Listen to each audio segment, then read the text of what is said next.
Welcome to day 2 of our പ്രസീൻ discussion. ഇന്നലെ നമ്മൾ ചാലഞ്ചസ് എന്ന ഏരിയ വരെയായിരുന്നു ഡിസ്കസ് ചെയ്തിട്ടുണ്ടായിരുന്നത്. അപ്പോൾ അതിന്റെ ഒരു ബാക്കി ഭാഗം നമുക്ക് ഇന്ന് നോക്കാം. Okay, let me share the screen. കാണുന്നുണ്ടോ? വിസിബിൾ ആണോ എന്ന് കമന്റ് ചെയ്യാമോ? യെസ്. ഓക്കെ, ചിലപ്പോൾ നമ്മൾ ഒരു വൺ ഡേയിലേക്ക് കൂടെ പോകും കാര്യങ്ങൾ, കാരണം കുറച്ച് അധികം കാര്യങ്ങൾ പറയാൻ വന്നിട്ടുണ്ട് ലൈക്ക് സെക്കൻഡ് ഹാഫിൽ. ഓക്കെ, അപ്പൊ അതുകൊണ്ട് ചിലപ്പോൾ ഒരു ഫോർത്ത് ഡേയിലേക്ക് പോയേക്കാം. എനിവേ, നമുക്ക് സ്റ്റാർട്ട് ചെയ്യാം. സോ ചാലഞ്ചസ് നോക്കാം. First one, there are very high levels of competition within the industry, principally because barriers to entry are low. നമ്മൾ ഇതുവരെ ചെയ്ത എല്ലാ ക്വസ്റ്റ്യനിലും, നമ്മൾ ക്ലാസ്സിൽ ചെയ്ത എല്ലാ ക്വസ്റ്റ്യനിലും നമ്മൾ ഓൾറെഡി കണ്ടതാണ്. പ്രസീന്റെ ഒരു ഭാഗത്തിൽ ഇൻഡസ്ട്രി ഫേസ് ചെയ്യുന്ന കംപ്ലീറ്റ് ചാലഞ്ചസ്, അത് നമ്മുടെ കമ്പനി DKK മാത്രമല്ല എല്ലാ കമ്പനീസും ഫേസ് ചെയ്യുന്ന ചാലഞ്ചസ് കാണിക്കേണ്ടത്. ഫസ്റ്റ് വൺ പറയുന്നത് കോമ്പറ്റീഷൻ ആണ്. കാരണം ഡയറക്ട് റെഗുലേഷൻ ഒന്നുമില്ല, സ്റ്റാർട്ടപ്പ് കോസ്റ്റ് ഒക്കെ വളരെ ലെസ് ആയതുകൊണ്ട് തന്നെ ബാരിയേഴ്സ് ടു എൻട്രി വളരെ കുറവ്, ആർക്ക് വേണമെങ്കിലും സ്റ്റാർട്ട് ചെയ്യും. Okay, that is one important challenge. അടുത്തൊരു ചാലഞ്ച് പറയുന്നത് another competitive pressure on industries good quality hair care products and dyes which can be purchased easily and relatively cheaply from retail outlets. Individuals can use them in conjunction with step by step internet video guides. എന്ന് വെച്ച് കഴിഞ്ഞാൽ ഈ പറയുന്ന products, hair care പ്രോഡക്ട്സും hair styling products ഒക്കെ purchase ചെയ്ത് യൂട്യൂബിലെ video guides കണ്ടുകൊണ്ട് അല്ലെ സ്വന്തം അപ്ലൈ ചെയ്യാം, വീട്ടിലിരുന്ന് തന്നെ അപ്ലൈ ചെയ്യാം. There is no need to visit a salon എന്നുള്ളതാണ്. യൂട്യൂബ് എന്നത് ഞാൻ നിങ്ങൾക്ക് പെട്ടെന്ന് ക്യാച്ച് ചെയ്യാൻ വേണ്ടി പറഞ്ഞതാണ്. പ്ലീസ് ഡോണ്ട് യൂസ് അങ്ങനെയുള്ള റിയൽ ലൈഫ് ആയിട്ടുള്ള പേരുകളൊന്നും ഉപയോഗിക്കരുത്. ഇന്റർനെറ്റ് ഗൈഡ്സ് എന്ന രീതിയിൽ തന്നെ പറയാവുള്ളൂ. Okay, then third one, currently more than half of business have unfilled vacancies, often because hairdressers are leaving up to set up their own business. അത്യാവശ്യം experienced ഒക്കെ ആയിട്ടുള്ള ഒരു ഹെയർ ഡ്രസ്സർ യൂഷ്വലി സ്വന്തമായിട്ടൊരു salon, കാരണം സെറ്റപ്പ് ചെയ്യാൻ വലിയ cost ഒന്നും വരുന്നില്ല, സോ അയാൾക്ക് സ്റ്റാർട്ട് ചെയ്യാവുന്നതേ ഉള്ളൂ. Okay, and these vacancies take a long time to fill due to lack of candidates. അപ്പൊ പൈപ്പ് ലൈനിലും ആളുകളില്ല എന്നുള്ളതാണ്. അതായത് അങ്ങനെ ഓൺടർപ്രണർ സ്പിരിറ്റിൽ ആളുകൾക്ക് ലീവ് ചെയ്യുന്ന സമയത്ത് പൈപ്പ് ലൈനിൽ അത് ആ വേക്കൻസീസ് ഇമ്മീഡിയറ്റ്ലി തന്നെ ഷോർട്ട് പീരീഡിൽ തന്നെ അത് ഫില്ല് ചെയ്യാനുള്ള എക്സ്പീരിയൻസും സ്കിൽ സെറ്റും ഉള്ള ആളുകളും ഇല്ല എന്നുള്ളതാണ്. Shortage of assistance.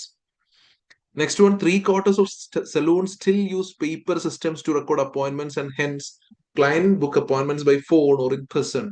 No shows എന്ന് വെച്ച് കഴിഞ്ഞാൽ ബുക്ക് ചെയ്തിട്ട് അപ്പോയിന്റ്മെന്റ് എടുത്തിട്ട് വരാതിരിക്കുന്നത് ഒരു ഇൻഡസ്ട്രിയുടെ മുഴുവൻ ഹോൾ ചാലഞ്ച് ആയിട്ട് പറയുന്നുണ്ട്. അതേപോലെ പേപ്പർ സിസ്റ്റം ആണ്. ഇപ്പോഴും ഒരു കമ്പ്യൂട്ടറൈസ്ഡ് സിസ്റ്റത്തിലേക്കോ അല്ലെങ്കിൽ ഒരു ടെക്നോളജി കൊണ്ടുവന്നിട്ടുള്ള സിസ്റ്റത്തിലൊന്നുമല്ല, ട്രഡീഷണൽ മാനുവൽ സിസ്റ്റത്തിലാണ് മിക്ക ഓർഗനൈസേഷൻ റൺ ചെയ്യുന്നത്. Paper systems make it easy for appointment to be double book. എന്ന് വെച്ച് കഴിഞ്ഞാൽ മൾട്ടിപ്പിൾ ക്ലയൻസിനെ സെയിം ഹെയർ ഡ്രസ്സറിലേക്കൊക്കെ അപ്പോയിന്റഡ് ചെയ്ത് പോകാറുണ്ട്. അപ്പൊ ഡബിൾ ബുക്കിംഗ് വരാറുണ്ട്. അത് വീണ്ടും ഒരു ഓപ്പറേഷണൽ ഡിസ്റപ്ഷന്റെ സിനാരിയോ ആണ്, ഓപ്പറേഷണൽ ഇൻഎഫിഷ്യൻസി ആണ്, റെപ്യൂട്ടേഷണൽ ഇഷ്യൂ ഒക്കെ വന്നേക്കാം. Then, saloon operational efficiency is also negatively impacted by lack of business awareness of many business owners or saloon managers. എന്ന് രണ്ടും പറയാനുള്ള കാരണം, there are ചില വലിയ ചെയിൻസിനാണ് ഈ സലൂൺ മാനേജേഴ്സ് ഒക്കെ ഉള്ളത്, അല്ലാത്ത കേസിൽ ബിസിനസ് ഓണേഴ്സ് തന്നെയാണ്. അപ്പൊ അവർക്കുള്ള അവർ ഹെയർ ഡ്രസ്സർ ആയിരിക്കാം, ടെക്നിക്കലി അവർ സൗണ്ട് ആണ്, പക്ഷെ അവർക്ക് ഫൈനാൻസ് സൈഡോ ബിസിനസ് സൈഡോ അറിയണമെന്നില്ല. അപ്പൊ അത് കാരണമുള്ള operational efficiency issues. Okay, then industry revenue is volatile and is dependent on economic condition, as these affect how much client will spend in saloon and how frequently they will visit saloons. അതും industry face ചെയ്യുന്ന ഒരു challenge ആയിട്ട് പറയണം. അതായത് നമ്മൾ ഒരു recession പീരീഡിലൊക്കെ ആണെങ്കിൽ ചില ആളുകൾ ചിലപ്പോൾ ഒരു ഹെയർ കട്ടിന് വന്നിട്ട് മേ ബി ഫേസ് വാഷിന് സ്പെൻഡ് ചെയ്യാതിരിക്കാം എന്ന രീതിയിൽ. അപ്പൊ അപ്സെല്ലിംഗ് ഒന്നും അവിടെ ചിലപ്പോൾ പ്രോപ്പർലി നടന്നു കൊള്ളണമെന്നില്ല. അപ്പോൾ ആ രീതിയിലും റവന്യൂ പെർ കസ്റ്റമർ എന്ന രീതിയിൽ അഫക്ട് ചെയ്യാം. Then hairdressing has a huge environmental impact. Waste include plastic bottles, cotton wool, but only 20% മാത്രമാണ് അത് റീസൈക്കിൾ ചെയ്യുന്നുള്ളൂ. Chemicals are often hazardous to environment if not disposed correctly. Saloon already uses an enormous amount of water and electricity each day, resulting in significant level of CO2 emissions, greenhouse gas emission. അപ്പോൾ ഇപ്പൊ നമ്മൾ പറഞ്ഞ challenges industry മുഴുവൻ face ചെയ്യുന്ന challenges ആണ്. Obviously DKK being part of the industry, DKK ഇതെല്ലാം face ചെയ്യുന്നുണ്ട്. അപ്പോൾ how can we sort out this? അതായത് ഇപ്പൊ പറഞ്ഞ ചാലഞ്ചസ് ഒക്കെ നമുക്ക് എങ്ങനെ ഈ ചാലഞ്ചസ് ഓവർകം ചെയ്യാം, അല്ലെങ്കിൽ അതിനൊരു ശ്രമം നടത്താം എന്നുള്ള കാര്യങ്ങളാണ് ഇനി പറയുന്നത്. എസ്പെഷ്യലി ആ യെല്ലോയിൽ ഹൈലൈറ്റ് ചെയ്താണ് കീ ആയിട്ടുള്ള കാര്യങ്ങൾ. ബാക്കി ഒരു സെന്റൻസ് അങ്ങ് ഫ്രെയിം ചെയ്തേ ഉള്ളൂ. നിങ്ങൾ എക്സാമിന് സെന്റൻസ് ഒക്കെ ചെയ്യാം. ആസ് ഓഫ് നൗ നിങ്ങൾ ഇതൊന്നും ആ കീ ആയിട്ടുള്ള കാര്യം മാത്രം ഒന്ന് മനസ്സിൽ വെച്ചാലും മതി. ഓക്കെ, ഒന്ന് ഓർമ്മയാക്കി വെക്കാൻ വേണ്ടിയിട്ടാണ്. So D K K should strengthen brand differentiation. ഇന്നലെ പറഞ്ഞ കാര്യം തന്നെയാണ്. ആ കോമ്പറ്റീഷൻ ആണോ, കോമ്പറ്റീഷൻ എന്നുള്ളതാണ് നമ്മൾ പറഞ്ഞ ഫസ്റ്റ് ചാലഞ്ച്. അത് ഒഴിവാക്കാൻ ഒറ്റ കാര്യം ചെയ്യാനുള്ളൂ, ബ്രാൻഡ് ഡിഫറൻസിയേഷൻ കൊണ്ടുവരിക. ഓക്കെ, അതിന് എന്തൊക്കെ ചെയ്യും? Through superior customer experience, premium service quality, നമുക്ക് ലോയൽറ്റി പ്രോഗ്രാംസ് ഒക്കെ കൊണ്ടുവരാം. എന്ന് വെച്ചാൽ ഇപ്പൊ നെറ്റ്ഫ്ലിക്സ് ഒക്കെ ചെയ്യുന്ന കാര്യം അതാണ്. നിങ്ങൾ ഒരു മൂവിക്ക് വേണ്ടിയിട്ട് പൈസ കൊടുക്കുന്നതിന് പകരം മന്ത്ലി ബേസിസിൽ അല്ലെങ്കിൽ ഇയർലി ബേസിസ് സബ്സ്ക്രിപ്ഷൻ നമ്മുടെ ഇന്ന് മേടിച്ചുകൊണ്ടിരിക്കുക. So even though you guys are not watching movie, you are still being the customer of Netflix എന്ന രീതിയിൽ ഉള്ള മെമ്പർഷിപ്പ് പ്രോഗ്രാംസും എക്സ്ക്ലൂസീവ് പ്രോഡക്റ്റ് പാർട്ട്ണർഷിപ്സ് കൊണ്ടുവരിക. ആ രീതിയിൽ ഡിഫറൻഷിയേറ്റ് ചെയ്യാന്നുള്ളത്. പ്രൈസിൽ അവിടെ ഡിഫറൻസിയേഷൻ പറയുന്നില്ല എന്നുള്ളത് പ്രത്യേകം ശ്രദ്ധിക്കുക. Because we are already in a luxury category. Second one, threat of D I Y products. D I Y alternatives എന്ന് പറഞ്ഞാൽ ഡു ഇറ്റ് യുവർ സെൽഫ് എന്നുള്ളതാണ്. നമ്മളിപ്പോ നേരത്തെ കണ്ടതുപോലെ ആ ടേം ഒക്കെ നിങ്ങൾക്ക് എക്സാമിനാണെങ്കിൽ യൂസ് ചെയ്യാവുന്നതാണ്. കാരണം വൈഡ്ലി യൂസ്ഡ് ആയിട്ടുള്ള ഒരു ടേം ആണ് ഡി ഐ വൈ എന്നുള്ളത്, do it your self. Okay, ഇപ്പൊ ഇന്റർനെറ്റ് വീഡിയോ ഗൈഡ്സ് ഒക്കെ കണ്ടുകൊണ്ട് സ്വന്തമായിട്ട് അപ്ലൈ ചെയ്യുന്നത് ഒരു സബ്സ്റ്റിറ്റ്യൂഷൻ റിസ്ക് ആണ്. സലൂണിൽ വരുന്നതിന് പകരം ആളുകൾ വീട്ടിലിരുന്ന് തന്നെ ചെയ്യും. അപ്പൊ അതിന് നമുക്ക് ചെയ്യാൻ പറ്റുന്ന കാര്യം, D K K can reduce this threat by emphasising professional expertise, personalised consultation which D K K is already doing, superior results, premium saloon experience and safety standard which are difficult to replicate at home. അതായത് ഒരു customer വരുന്ന സമയത്ത് നിങ്ങളുടെ ഹെയറിന് ഇതായിരിക്കും, നിങ്ങളുടെ ഹെയറിന്റെ texture ഇങ്ങനെയാണ്, ഇങ്ങനെ ചെയ്താൽ നന്നാവും, ഈ രീതിയിലുള്ള ഒരു പേഴ്സണൽ കൺസൾട്ടേഷൻസ് കൊണ്ടുവരിക. ഓക്കെ, അത് ഒബ്വിയസ്ലി ഒരു നോളജിൽ നിന്നും എക്സ്പീരിയൻസിൽ നിന്നും വരുന്ന ഒരു ഔട്ടാണ്. ഒരിക്കലും അത് എന്താ പറയാ, ഇപ്പൊ ഒരു നമ്മൾ സ്വന്തമായിട്ട് ഇത് ചെയ്യാൻ നിന്ന് കഴിഞ്ഞാൽ that is applicable to everyone. അങ്ങനെ മാത്രമല്ലാതെ ആ ഒരു ഇൻഡിവിജ്വൽ കസ്റ്റമൈസ് ചെയ്ത് ചെയ്യുന്ന കാര്യങ്ങളൊക്കെ കൺസൾട്ടേഷൻസിലൂടെ പോസിബിൾ ആവത്തുള്ളൂ.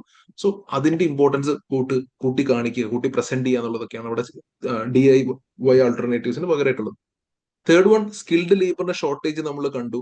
ഓൺടർപ്രണറിയൽ സ്പിരിറ്റുമായിട്ട് എക്സിറ്റ് ചെയ്യുന്ന ഹെയർ ഡ്രസ്സേഴ്സിന്റെ അല്ലെങ്കിൽ അസിസ്റ്റൻസിന്റെ ഷോർട്ടേജ് വരികയാണ്. അപ്പൊ അത് കാരണം നമുക്ക് വരുന്ന പ്രശ്നങ്ങളാണ്. റിക്രൂട്ട്മെന്റ് കോസ്റ്റ് വരികയാണ്, വേജ് ഇൻഫ്ലേഷൻ. അപ്പം എക്സിസ്റ്റിംഗ് മാർക്കറ്റിലുള്ള ഹെയർ ഡ്രസ്സേഴ്സിന്റെ ഡിമാൻഡ് അവർ കൂട്ടി കാണിക്കും അല്ലെ, അപ്പൊ വേജ് അവർ കൂട്ടി ചോദിക്കും. ഓക്കെ, അപ്പൊ ഇതൊക്കെയാണ് അവിടെ വന്നേക്കാവുന്ന ആ ഒരു ഓപ്പറേഷണൽ പ്രഷർ. ഡി കെ കെക്ക് എന്താ ചെയ്യാൻ പറ്റാന്ന് വെച്ച് കഴിഞ്ഞാൽ, D K K mitigate this by, ഞാൻ ഇവിടെ എഴുതിയത് സ്ട്രെങ്തനിങ് യുവർ സ്റ്റാർട്ടിങ് എന്ന് പറഞ്ഞിട്ടാണ് എഴുതിയത്, ഇന്റേണൽ ട്രെയിനിങ് അക്കാഡമി. കാരണം തന്നിരിക്കുന്ന പ്രസീനിൽ നിന്ന് എക്സ്പ്ലിസിറ്റ്ലി മെൻഷൻ ചെയ്തിട്ടില്ല ഡി കെ കെക്ക് ഒരു ട്രെയിനിങ് അക്കാഡമി ഉണ്ടെന്നൊന്നും പറഞ്ഞിട്ടില്ല. അപ്പൊ ഇല്ലാന്നുണ്ടെങ്കിൽ അത് സ്റ്റാർട്ട് ചെയ്യാന്നുള്ള രീതിയിലാണ് സ്റ്റാർട്ടിങ് എന്ന് എഴുതിയത്. ഇനി ഓൾറെഡി ഉണ്ട് എന്ന രീതിയിലാണ് നമുക്ക് മുന്നോട്ട് വരുന്ന സമയത്ത് എക്സിബിറ്റ്സിൽ കാണുന്നതെങ്കിൽ അത് സ്ട്രെങ്തൻ ചെയ്യുക എന്ന രീതിയിൽ നിങ്ങൾക്ക് ആ ഒരു ടേം യൂസ് ചെയ്യാം. മനസ്സിലായില്ലേ? Strengthening of starting. Then improving employee benefits. അവർ വിട്ടുപോകാതിരിക്കാൻ വേണ്ടിയിട്ടുള്ള രീതിയിൽ എംപ്ലോയി ബെനിഫിറ്റ്സും കരിയർ പ്രോഗ്രഷൻ ഓപ്പർച്യൂണിറ്റികളും കൊടുക്കുക, ഒരു നല്ല എംപ്ലോയറായി മാറുക എന്നുള്ളത്. Then entrepreneurial exit risk. ആ എക്സിറ്റ് ചെയ്യാതിരിക്കാനും നമുക്ക് ചെയ്യാവുന്ന സെയിം കാര്യങ്ങളാണ്. എന്താ? Employee engagement, competitive compensation, proper recognition system, career progression system ഒക്കെ പ്രോപ്പർ ആക്കുക, പ്രൊമോഷൻ കാര്യങ്ങളൊക്കെ ഉണ്ടാവും. And then long term incentives. Then next one, weak talent pipe line.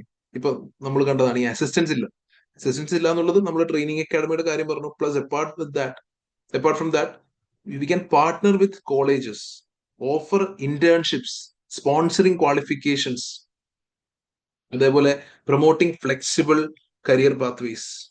അതായത് സ്പോൺസറിങ് ക്വാളിഫിക്കേഷൻ ഉദ്ദേശിച്ചത് ഇപ്പൊ കുറച്ച് മുന്നോട്ട് പോകുന്ന സമയത്ത് തന്നെ കാണാം, ഇൻഡസ്ട്രിയിൽ പലതരത്തിലുള്ള ക്വാളിഫിക്കേഷൻസ് ഉണ്ടെങ്കിലും എല്ലാവരും ക്വാളിഫിക്കേഷൻ പാസ് ആയിട്ടൊന്നും അല്ലല്ലേ, അല്ലെ എക്സാം എഴുതി പാസ് ആയിട്ടൊന്നും അല്ല ഹെയർ ഡ്രസ്സേഴ്സ് ആവുന്നത്. അങ്ങനെ ഒരു റിക്വയർമെന്റ് മാർക്കറ്റിൽ ഇല്ല.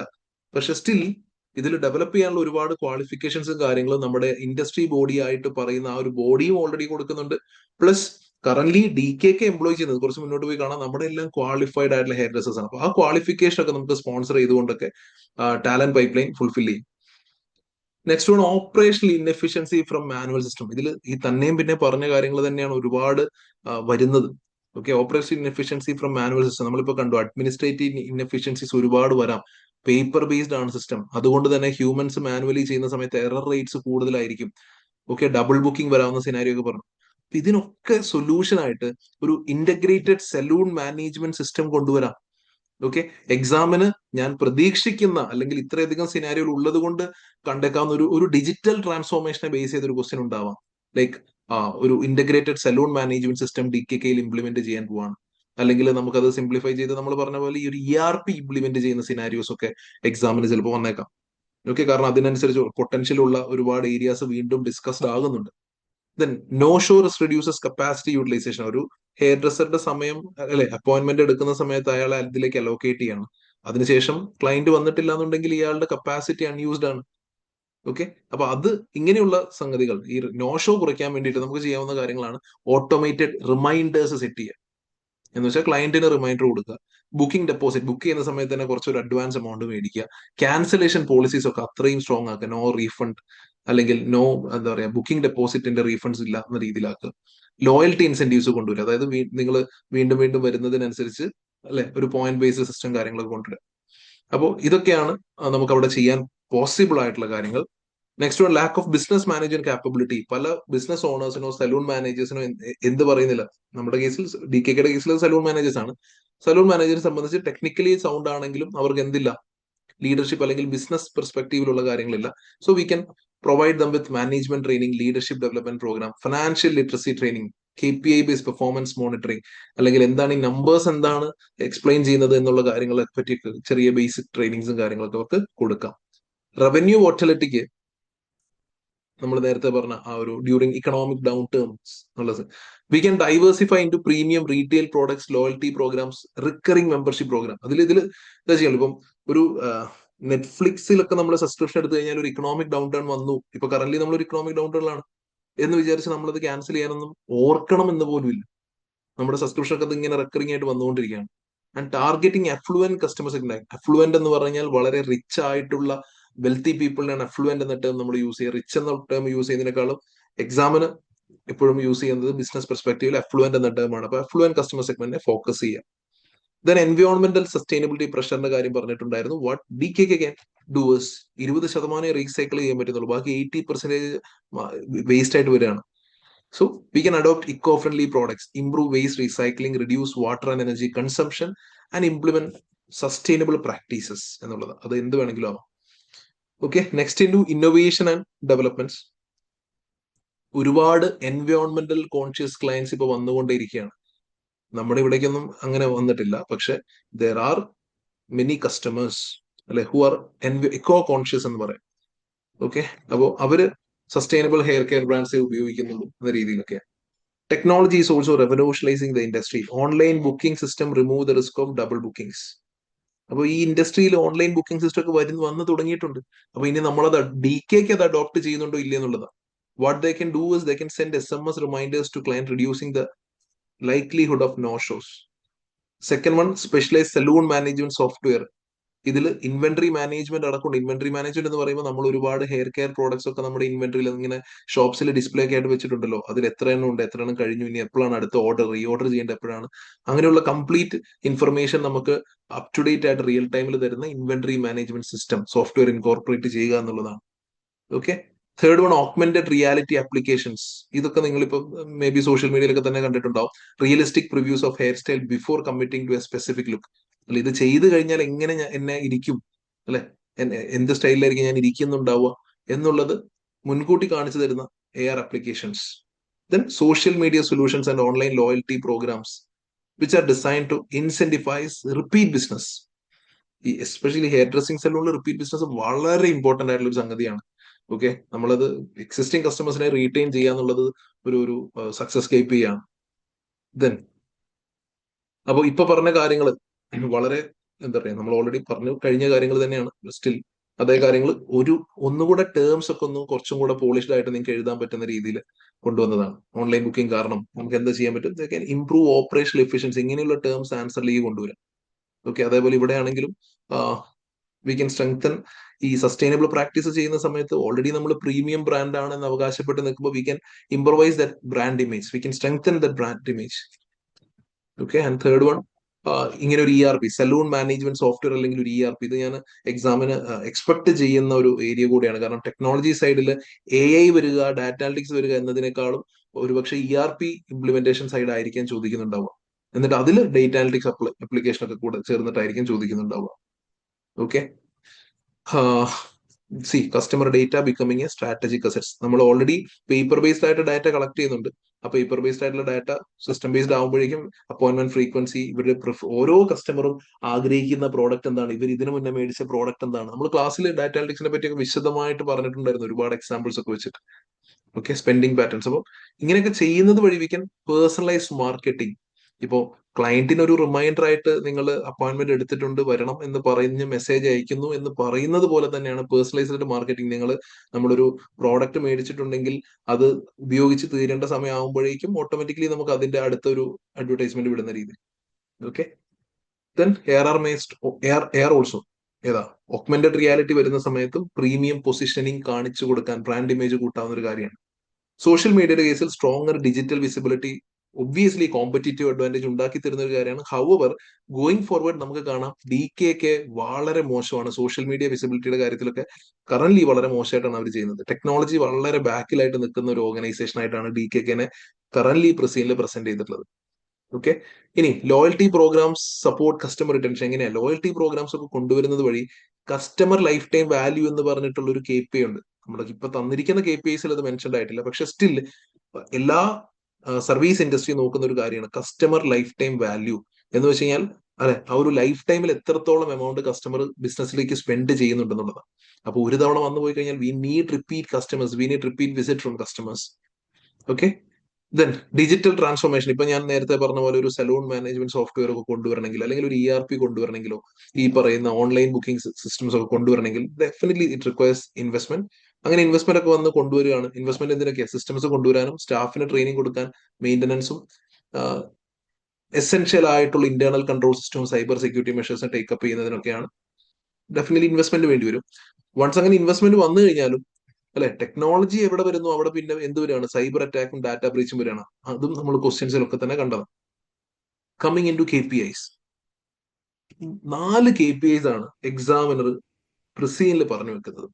Okay, first one hairdressing ഇൻഡസ്ട്രിയിൽ മൊത്തത്തിൽ യൂസ് ചെയ്യുന്ന KPIs ആണ്. നമുക്ക് കോമ്പറ്റീറ്റേഴ്സ് ആയിട്ടൊക്കെ കമ്പയർ ചെയ്യാവുന്ന KPIs. ഒന്ന് ജസ്റ്റ് ഒന്ന് വായിച്ചു നോക്കിയ ഒരു മിനിറ്റ്.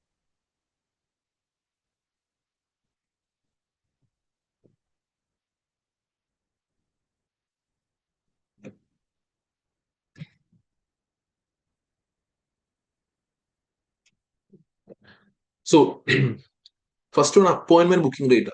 അപ്പോയിന്റ്മെന്റ് ബുക്കിംഗ് റേറ്റ് എന്ന് പറഞ്ഞു കഴിഞ്ഞാൽ നമ്മൾ ഹോട്ടൽസിലൊക്കെ ഒക്കുപ്പൻസി റേറ്റ് എന്ന് പറയുന്നതിന് തുല്യമായിട്ടുള്ളത് തന്നെയാണ് അപ്പോയിന്റ്മെന്റ് ബുക്കിംഗ് റേറ്റ്. അതായത് this is calculated as appointment hours booked as A proportion of appointment hours available. Say for example, എനിക്ക് ഒരു 5 ഹെയർ ഡ്രസ്സേഴ്സ് ആണുള്ളത്. 5 ഹെയർ ഡ്രസ്സേഴ്സ് 10 മണിക്കൂർ വർക്ക് ചെയ്യാൻ റെഡിയാണ്. അപ്പൊ ടോട്ടൽ എന്റെ കപ്പാസിറ്റി, എന്റെ അപ്പോയിന്റ്മെന്റ് അവേഴ്സ് എന്ന് പറയുന്നത് 5 × 10 50 അപ്പോയിന്റ്മെന്റ് അവേഴ്സ് ഒരു പെർട്ടിക്കുലർ ഡേയിലേക്ക് അവൈലബിൾ ആണ്. ഓക്കെ, എന്നിട്ട് അന്ന് എത്ര അവേഴ്സ് ഇവര് വർക്ക് ചെയ്യേണ്ടതായിട്ട് വന്നു, അപ്പോയിന്റ്മെന്റ് ബുക്കിംഗ് റേറ്റ് എത്ര ക്ലയൻസ് എന്നിട്ട് ഈ അവേഴ്സ് ബുക്ക് ചെയ്തു എന്നുള്ളത്. ഓക്കെ, സോ ബേസിക്കലി ഈ 50 അവേഴ്സിൽ 40 അവേഴ്സ് ബുക്ക് ചെയ്തിട്ടുണ്ടെങ്കിൽ അല്ലെ എത്രയത് 80% എന്നുള്ള രീതിയിലായി. 45 അവേഴ്സ് ബുക്ക്ഡ് ആണെങ്കിൽ 90% ആണ് അപ്പോയിന്റ്മെന്റ് ബുക്കിംഗ് റേറ്റ്. അത് അങ്ങനെ പെർസെന്റേജിൽ പറയുന്ന ഒരു മെഷറാണ്. നെക്സ്റ്റ് വൺ റവന്യൂ പെർ, അതായത് ഒക്കുപ്പൻസി പോലെ തന്നെ, ഒക്കുപ്പൻസി റേറ്റ് പോലെ തന്നെ. Next one revenue per appointment hours book. Revenue per appointment book എന്ന് പറയുമ്പോൾ ഒരു മണിക്കൂറിലേക്ക് ഒരു ക്ലയന്റ് വന്നു കഴിഞ്ഞാൽ that client may visit us for colouring the hair, another client may visit us for perming the hair, വേറെ ഒരാൾ സ്ട്രൈറ്റിംഗ് ആയിരിക്കും, വേറെ ഒരാൾ കട്ടിംഗ് ആയിരിക്കും. അപ്പോൾ ഓരോന്നിന്റെയും സർവീസിന്റെ റേറ്റ് ഡിഫറൻസ് ആണ്. അപ്പോൾ ഓൺ ആവറേജ് ഒരു മണിക്കൂറിൽ ബിസിനസ് ഏൺ ചെയ്യുന്ന റവന്യൂ ആണ് റവന്യൂ പെർ അപ്പോയിന്റ്മെന്റ് അവർ ബുക്ക്ഡ് എന്നുള്ളത്. Okay, third one first KPI ഒന്നുകൂടെ റിപ്പീറ്റ് ആക്കി തരുമോ? Yes sure. ജസ്റ്റ് എക്സൽ ഷീറ്റിൽ ഒന്ന് കാണിച്ചിട്ട് അപ്പോൾ കുറച്ചുകൂടെ പെട്ടെന്ന് മനസ്സിലാവും. സേ ഫോർ എക്സാമ്പിൾ, ഒരു പെർട്ടിക്കുലർ ഞാനൊരു ദിവസമാക്കി ചുരുക്കിയത് എക്സ്പ്ലെയിൻ ചെയ്യാൻ എളുപ്പമുള്ളതുകൊണ്ടാണ്. 5 ഹെയർ ഡ്രസ്സേഴ്സ് ആണ് എനിക്കുള്ളത്, 5 സ്റ്റാഫാണ് എനിക്കുള്ളത് എന്ന് വിചാരിച്ചു. ഓക്കെ, ഒരു ദിവസം ഇവർക്ക് 10 അവേഴ്സ് വർക്ക് ചെയ്യാനുണ്ടെന്ന് വിചാരിച്ചു. നമ്മളുടെ ടൈമിങ് 9 to 5 ആണല്ലോ. ഓക്കെ, 9 to 5 എന്ന് പറയുമ്പോൾ ഒബ്വിയസ്ലി 10 അവേഴ്സ് ഇല്ല, എങ്കിലും എക്സാമ്പിളിന് വേണ്ടിയിട്ട് ഞാൻ എടുത്തു. ഇനി വേണ്ട കുറച്ചുകൂടെ സിമ്പിൾ ആക്കാം. ഒരു 6 അവേഴ്സ് ആണുള്ളതെന്ന് വിചാരിച്ചു. ഓക്കെ, വർക്കിംഗ് അവേഴ്സ് 6 ആണെന്ന് വെച്ച് കഴിഞ്ഞാൽ ഇപ്പൊ നമ്മുടെ ടോട്ടൽ കപ്പാസിറ്റി എന്ന് പറഞ്ഞാൽ 30 മണിക്കൂർ ക്ലയൻസിനെ സർവ് ചെയ്യാനുള്ള ടൈം എന്റെ കയ്യിലുണ്ട്.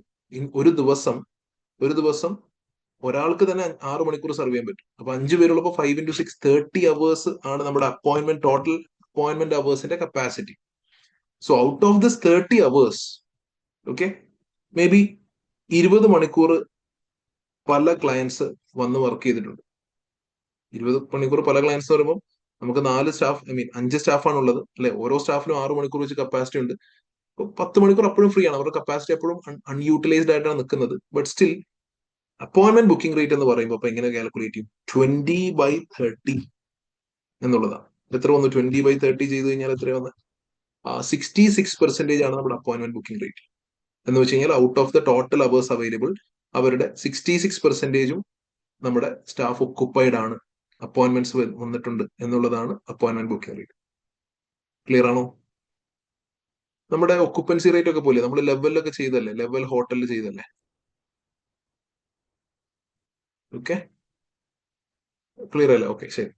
നെക്സ്റ്റ് വൺ റവന്യൂ മനസ്സിലായെന്ന് വിചാരിക്കുന്നു. ഓരോ ചില ക്ലയൻസ് വരുന്ന കട്ടിങ് ആയിരിക്കും. കട്ടിങ് എന്ന് പറയുന്നത് ഏറ്റവും എന്താ പറയാ, ഏറ്റവും ചെറിയ എമൗണ്ട്, നമുക്ക് വലിയ മാർജിൻ ഒന്നും ഇല്ലാത്തതാണ്. അപ്പൊ കട്ടിങ്ങിനേക്കാളും സെല്ലിംഗ് പ്രൈസ് കൂട്ടിയിടുന്നത് ഒബ്വിയസ്ലി കളറിങ്ങിനും സ്ട്രൈറ്റനിങ്ങിനും ഒക്കെ ആയിരിക്കും. അപ്പൊ ഓരോ മണിക്കൂറും ചിലപ്പോൾ 1 മണിക്കൂർ കട്ടിങ് ആയിരിക്കും, അടുത്തൊരു ക്ലയന്റ് വന്നിട്ട് അവർ സ്പെൻഡ് ചെയ്യുന്ന 1 മണിക്കൂർ ചിലപ്പോൾ കളറിങ് ആയിരിക്കും. അപ്പൊ ഇതിനൊക്കെ ഡിഫറൻറ്റ് സെല്ലിംഗ് പ്രൈസ്, ഓരോ മണിക്കൂറിലും ബിസിനസ്സിലേക്ക് വരുന്ന എമൗണ്ട് ഡിഫറന്റ് ആണ്, റൈറ്റ് അല്ലെ? അപ്പൊ ഇതിന്റെ ഒരു ആവറേജ് നിങ്ങളൊരു ഹോട്ടലിൽ ചിന്തിച്ചാൽ മതി. ചിലവർ വന്നിട്ട് ബിരിയാണി കഴിക്കും, ചിലർ വന്നിട്ട് ചായ കുടിച്ചിട്ട് പോകും. അപ്പോൾ 1 മണിക്കൂറിലേക്ക് ആവറേജ് എത്ര എമൗണ്ട് വന്നു എന്നുള്ളത് റവന്യൂ പെർ അപ്പോയിന്റ്മെന്റ് അവർ എന്നല്ല പറയുന്നത്, റവന്യൂ പെർ അപ്പോയിന്റ്മെന്റ് അവർ ബുക്ക്ഡ് എന്നുള്ളതാണ്. ബുക്ക് ചെയ്തപ്പോൾ എന്നല്ലേ നമുക്ക് റവന്യൂ ഉള്ളൂ, ബുക്ക് ചെയ്യാത്ത സമയത്ത് നമുക്ക് റവന്യൂ കിട്ടുന്നില്ല. Third one, client retention rate. This is calculated as proportion of clients at beginning of a specified period of time who have returned for another service by the end of that period of time.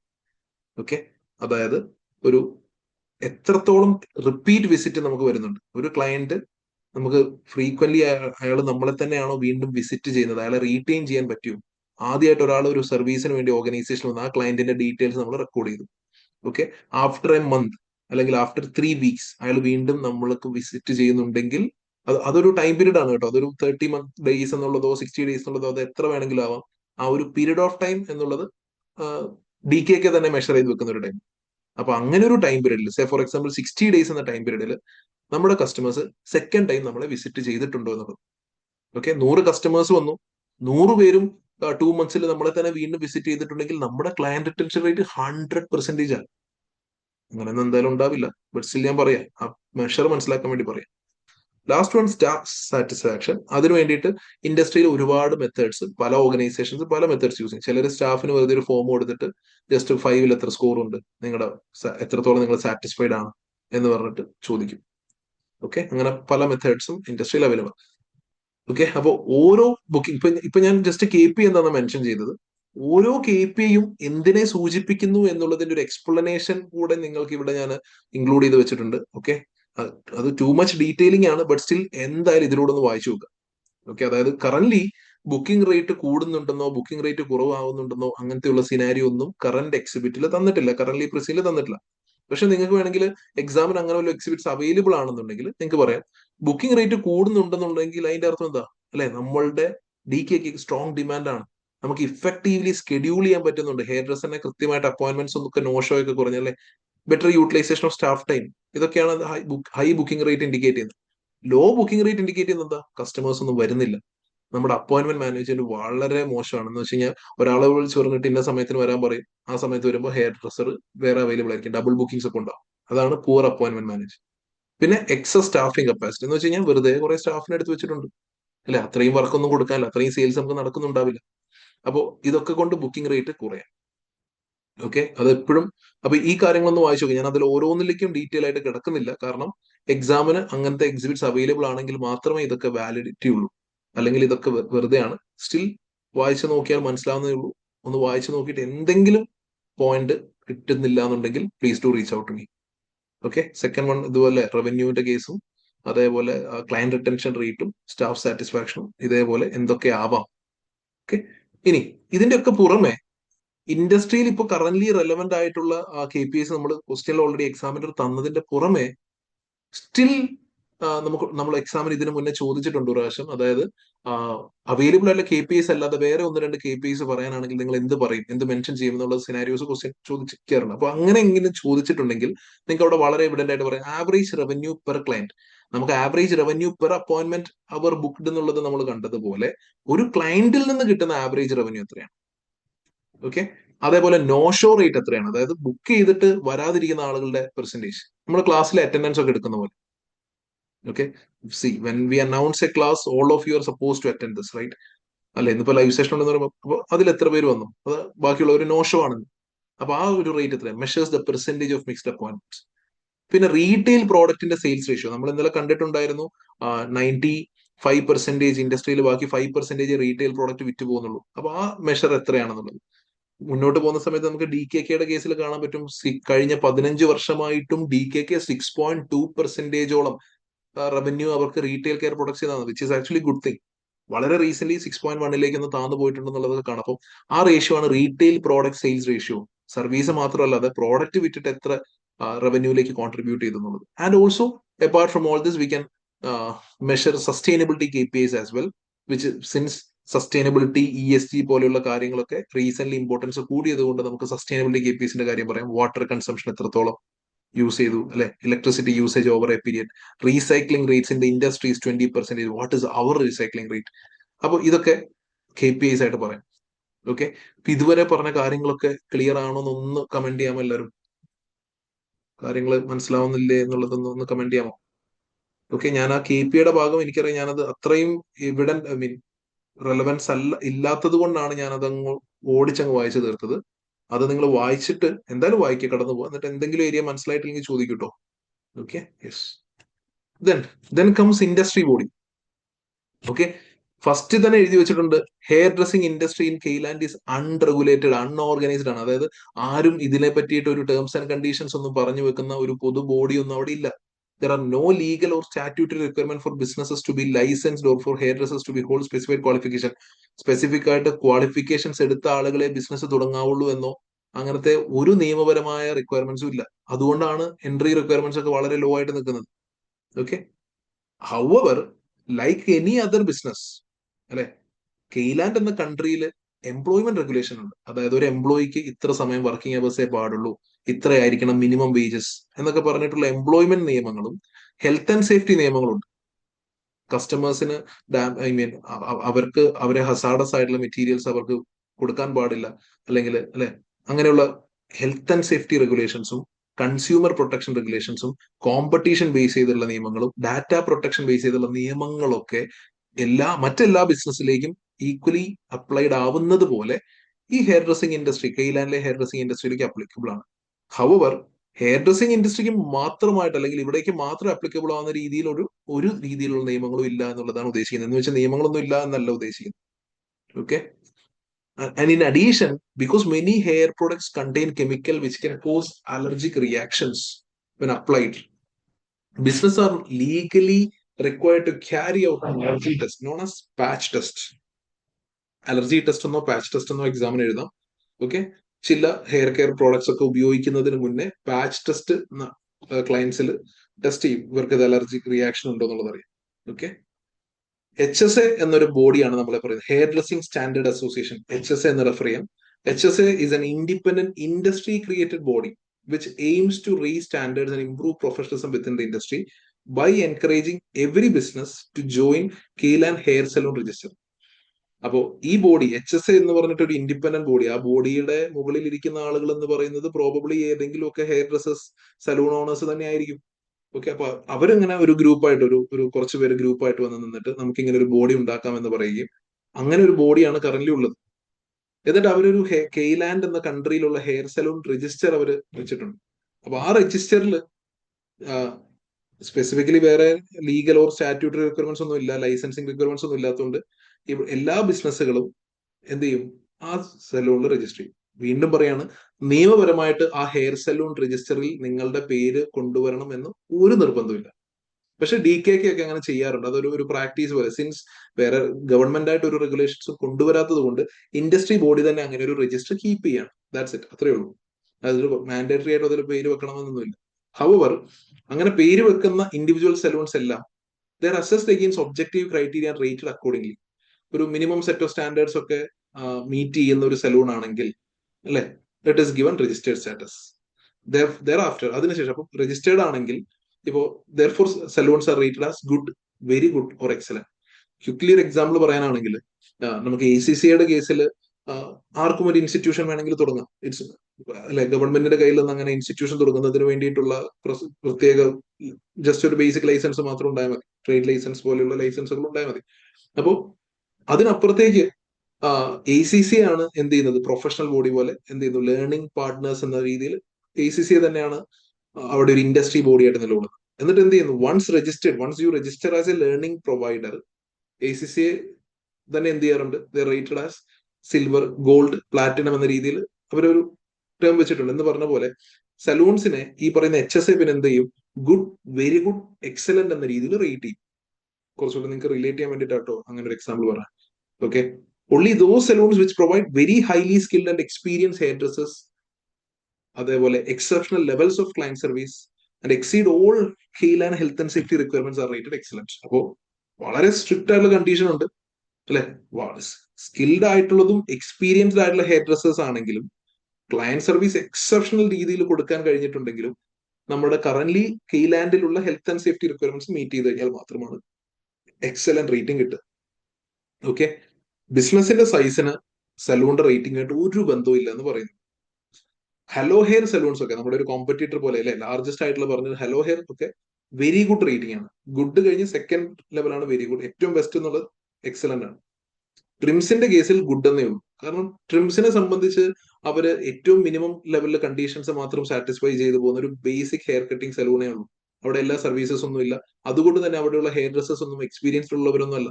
എന്നാൽ DKK സലൂൺസിന്റെ എല്ലാ സലൂൺസിന്റെ റേറ്റിംഗും excellent ആണ്. So നമ്മളെ സംബന്ധിച്ച് ഈ കെയ്ലാൻഡിന്റെ hair salon രജിസ്റ്ററിൽ നമ്മൾ ഉള്ളത് നമ്മളെ സംബന്ധിച്ച് വളരെ പോസിറ്റീവ് ആയിട്ടുള്ള കാര്യമാണ് അല്ലെ. ട്രിംസിന് അത് അത്രയും പോസിറ്റീവ്ലി ആയിരിക്കണമെന്നില്ല ഇമ്പാക്ട് ആവുന്നത്. പക്ഷെ DKKയുടെ കേസിൽ ഭയങ്കര റെപ്യൂട്ടേഷണൽ ബെനിഫിറ്റ് തരുന്നതാണ് being A part of being registered in the scale and hair salon register under the body HSA എന്നത് അവരെ സംബന്ധിച്ചു. കാരണം അവരുടെ എല്ലാ സലൂണും എക്സലന്റ്. എന്തുകൊണ്ട് എക്സലന്റ് ആയതെന്ന് വെച്ച് കഴിഞ്ഞാൽ അവരുടെ എല്ലാ, നമ്മൾ മുന്നോട്ട് പോകുന്ന സമയത്ത് കാണാം DKKയുടെ എല്ലാ ഹെയർ ഡ്രസ്സേഴ്സും എക്സ്പീരിയൻസ്ഡ് ആണ്, സ്കിൽഡ് ആണ്. പിന്നെ DKK exceptional level of client service ഇതുവരെ കൊടുത്തുകൊണ്ടിരിക്കുന്നുണ്ട്. And also Kayland health and safety regulation meet ചെയ്യുന്നുണ്ട്. മതി, എക്സലന്റ് ആയി. ഓക്കെ, പിന്നെ HSA reviews rating on regular basis, അതായത് നിർത്തി അവസാനിച്ച് പോവല്ല അല്ലെ, ഇത് എല്ലാ പീരിയോഡിക്കലി ഇത് റിവ്യൂ ചെയ്തുകൊണ്ടേ ഇരിക്കുമെന്നും പറയുന്നു.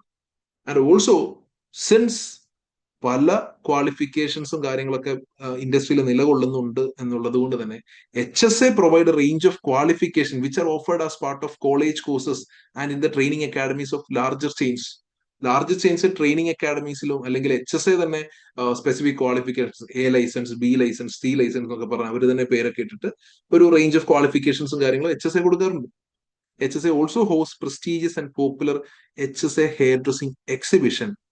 This event is attended by press and key influencers within the industry, media thereby becoming a stakeholder. കേട്ടോ, celebrity hair dressers such as hairdressing competition winners and those with large social media followings, they provide demonstrations. Hairdressing business showcase the skill of their hairdressers. ഇതൊക്കെ ആ എക്സിബിഷനിലാണ് കാണിക്കുന്നത്. അതേപോലെ പുതിയ hair care പ്രോഡക്ട്സും styling ടൂൾസും ഒക്കെ അവിടെ launch ചെയ്യും. ഇത് എല്ലാ ഇൻഡസ്ട്രിയിലും ഇങ്ങനെയുള്ള എക്സിബിഷൻ നടക്കാറുണ്ട്, not just hair dressing industry. ACC തന്നെ പല കോൺഫറൻസ് നടക്കാറുണ്ട്. അതേപോലെ റെസ്റ്റോറന്റ് ഇൻഡസ്ട്രിയിൽ നടക്കാറുണ്ട്. Okay, then most of employed in industry are members of NHU.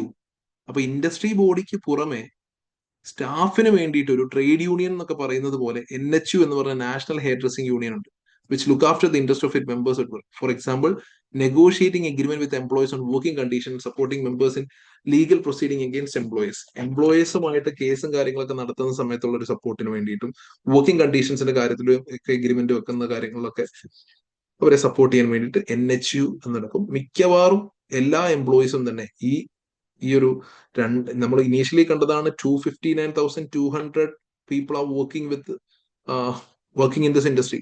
അതിലെ മെജോറിറ്റി സ്റ്റാഫ് NHU മെമ്പേഴ്സും ആയിരിക്കും. ക്ലിയർ ആവുന്നുണ്ടോ? ഈ പറഞ്ഞ കാര്യങ്ങളൊക്കെ ക്ലിയർ ആവുന്നുണ്ടോ? ഈ പറഞ്ഞ കാര്യങ്ങൾ ഇപ്പൊ ഞാൻ അതിന്റെ എക്സ്പ്ലനേഷൻ ഓൾറെഡി കംപ്ലീറ്റഡ് ആണ്. അത് ലാംഗ്വേജ് വൈസ് ഒന്ന് ഇമ്പ്രൂവ് ചെയ്താണ് ഈ കാണുന്നത്. ഓക്കെ, അൺറെഗുലേറ്റഡ് ഇൻഡസ്ട്രി ആയതുകൊണ്ട് തന്നെ ആർക്കും എപ്പോ വേണമെങ്കിലും കയറി വരാം. എൻട്രി ബാരിയേഴ്സ് വീണ്ടും കുറയാണ്. കംപ്ലയൻസ് റിക്വയർമെന്റിന്റെ കാര്യം പറയുന്നുണ്ട്. അതായത് എംപ്ലോയ്മെന്റ് ലോസും health and safety, specifically hair dressing ഇൻഡസ്ട്രിക്ക് ലോസ് ഒന്നും ഇല്ലെങ്കിലും എംപ്ലോയ്മെന്റ് ലോസും ഹെൽത്ത് ആൻഡ് സേഫ്റ്റി ഒക്കെ റെഗുലേഷൻസ് ഒക്കെ ഉള്ളത് കൊണ്ട് നമുക്കൊരു ഓപ്പറേഷൻ നമ്മളത് മീറ്റ് ചെയ്തിട്ടുണ്ടെങ്കിൽ നമ്മുടെ ഓപ്പറേഷണൽ ഡിസ്റപ്ഷൻ ആണ്, റെപ്യൂട്ടേഷണൽ ഡാമേജ് ആണ്, ലീഗൽ ഫൈൻസും പെനാൽറ്റീസ് ഒക്കെ വന്നേക്കാം. പാച്ച് ടെസ്റ്റിംഗ് എന്ന് പറയുന്നത് ഈ ഒരു ഇൻഡസ്ട്രിക്ക് മാത്രമായിട്ട് വരുന്ന ഒരു സ്പെസിഫിക് ഐറ്റം ആണ് പാച്ച് ടെസ്റ്റിംഗ്. ബാക്കിയൊക്കെ എല്ലാ ബിസിനസ്സിനും അപ്ലിക്കബിൾ ആണല്ലോ. പാച്ച് ടെസ്റ്റിംഗ് ഒരു additional health and safety responsibility നമുക്ക് കൊണ്ടുതരുന്നുണ്ട്. അപ്പോൾ സ്റ്റാൻഡർഡൈസ്ഡ് പ്രൊസീജിയേഴ്സും സ്റ്റാഫ് ട്രെയിനിങ്ങും അതേപോലെ ഓരോ കസ്റ്റമറുടെ റെക്കോർഡ് മാനേജ്മെന്റും ഒക്കെ പ്രോപ്പർ ആണെങ്കിൽ ഇതൊക്കെ എക്സിക്യൂട്ട് ചെയ്യാൻ പറ്റത്തുള്ളൂ. Then HSA rating influence brand reputation. നമ്മൾ കെയ്ലാൻഡിന്റെ ഹെയർ സലൂൺ രജിസ്റ്ററിലെ പാർട്ടാണ്, HSAയുടെ കീഴിലുള്ളതാണ് എന്ന് പറയുമ്പോൾ അതും DKK എക്സലന്റ് റേറ്റിംഗ് പറയുന്ന സമയത്ത് നമ്മുടെ റെപ്യൂട്ടേഷൻ കൂട്ടുന്ന കാര്യമാണ്, കോമ്പറ്റീറ്റീവ് അഡ്വാൻറ്റേജ് കൂട്ടുന്ന കാര്യമാണ്. Okay, all DKK salons are rated excellent, which means that highly skilled staff ആണ്. സ്കിൽഡ് മാത്രമല്ല, സ്കിൽഡ് ആൻഡ് അല്ലെ experience. Then exceptional customer service, health and safety compliance. പിന്നെ ഏറ്റവും നല്ലൊരു കാര്യം എന്ന് വെച്ച് കഴിഞ്ഞാൽ ജസ്റ്റ് അങ്ങനെ ഒരു റേറ്റിംഗ് കൊടുത്തിട്ട് നിൽക്കുന്നില്ല. ഇപ്പൊ നമുക്ക് കേരള ACCA പ്ലാറ്റിനം തരുന്ന സമയത്ത് പ്ലാറ്റിനം തന്ന അവിടെ അവസാനിപ്പിക്കുന്ന എല്ലാ വർഷവും മാൻഡേറ്ററി ആയിട്ടും അവർ പറയുന്ന കുറെ സെറ്റ് ഓഫ് കാര്യങ്ങളുണ്ട് regarding passing rates, regarding student pass rate ഒക്കെ. അപ്പോൾ അത് മീറ്റ് ചെയ്യുന്നില്ല എന്നുണ്ടെങ്കിൽ ഡെഫിനറ്റ്ലി അവർ ഡൗൺഗ്രേഡ് ചെയ്യും എന്ന് പറയുന്നത് പോലെ ഇവിടെ കണ്ടിന്യൂസ് റിവ്യൂ ആണ്. അപ്പൊ വീണ്ടും പെർഫോമൻസ് നമ്മൾ നല്ല രീതിയിൽ പെർഫോമൻസ് എക്സൽ ചെയ്യണം എന്ന രീതിയിൽ ഒരു പ്രഷർ നമുക്കുണ്ട്. ക്വാളിഫിക്കേഷൻസ് HSA കൊണ്ടുവരുന്നുണ്ട്. അതായത് ഇൻഡസ്ട്രിയിൽ വേറെ ആരും ഒരുപാട് ക്വാളിഫിക്കേഷൻസ് പല പല പേരുകളുണ്ട്. അപ്പോൾ HSA തന്നെ അതൊന്ന് റെഗുലേറ്റ് ചെയ്യാൻ വേണ്ടിയുള്ള ശ്രമങ്ങൾ, ചെറിയ ചെറിയ ശ്രമങ്ങൾ നടത്തുന്നുണ്ട്. So DKK can leverage this by investing heavily in CPD and professional development. നമ്മുടെ ഹെയർ ഡ്രസ്സേഴ്സിനെ പറഞ്ഞ ക്വാളിഫിക്കേഷൻസ് ഒക്കെ ഉള്ളവരാണ്. നമ്മുടെ അസിസ്റ്റൻസിനെ നമുക്ക് സ്പോൺസർ ഒക്കെ ചെയ്തുകൊണ്ട് we can do the investment part. പിന്നെ HSA exhibition create marketing and branding opportunities. നമ്മുടെ ഹെയർ ഡ്രസ്സേഴ്സിന്റെ സ്കിൽ സെറ്റും കാര്യങ്ങളൊക്കെ ഡിസ്പ്ലേ ചെയ്യാനുള്ള അവസരങ്ങളായിട്ട് എക്സിബിഷൻ യൂസ് ചെയ്യാം. ഓൾസോ ബ്രാൻഡിങ് ഓപ്പർച്യൂണിറ്റിയാണ്, നമ്മുടെ വിസിബിലിറ്റി ഒക്കെ കൂട്ടാം എന്ന കാര്യങ്ങളാണ്. പിന്നെ ഇവിടെ യൂണിയന്റെ കാര്യം പറയുന്നുണ്ട്. NHU ഇതുവരെ ഒരു ക്വസ്റ്റ്യനും ഒരു ട്രേഡ് യൂണിയന്റെ കാര്യം പറയുന്നില്ല. ഇവിടെ ഒരു NHU പറയുന്നുണ്ട്. Thereby NHU becoming a stakeholder. Okay, അപ്പോൾ വേജ് പ്രഷറിനും എംപ്ലോയറിന്റെ ഒബ്ലിഗേഷൻസും കാര്യങ്ങൾക്കൊക്കെ വേണ്ടിയിട്ട് ആ രീതിയിലാണ്. അപ്പൊ DKK can manage this through strong employee engagement, fair ആയിട്ടുള്ള practices and proactive communication with staff. That is how they should manage. അപ്പൊ ഇത്രയും കാര്യങ്ങളോട് ഇൻഡസ്ട്രിയെ പറ്റിയിട്ടുള്ള കാര്യങ്ങൾ നമ്മൾ പറഞ്ഞ് അവസാനിപ്പിച്ചു. ഇൻഡസ്ട്രിയുടെ കാര്യങ്ങൾ കഴിഞ്ഞു. ഇനി സ്പെസിഫിക് ടു ദ കമ്പനി, നമ്മൾ ഡെന്നിസ് ആൻഡ് കൊക്കോ ലിമിറ്റഡ് എന്ന DKK എന്ന കമ്പനിയുടെ ബാക്ക്ഗ്രൗണ്ട് കാര്യങ്ങൾ പറഞ്ഞു തുടങ്ങുകയാണ്.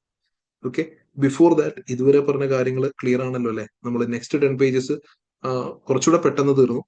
ഒന്ന് കമന്റ് ചെയ്യാമോ? കാര്യങ്ങൾ ക്ലിയർ ആണോ എന്നുള്ളത് കമന്റ് ചെയ്യാമോ?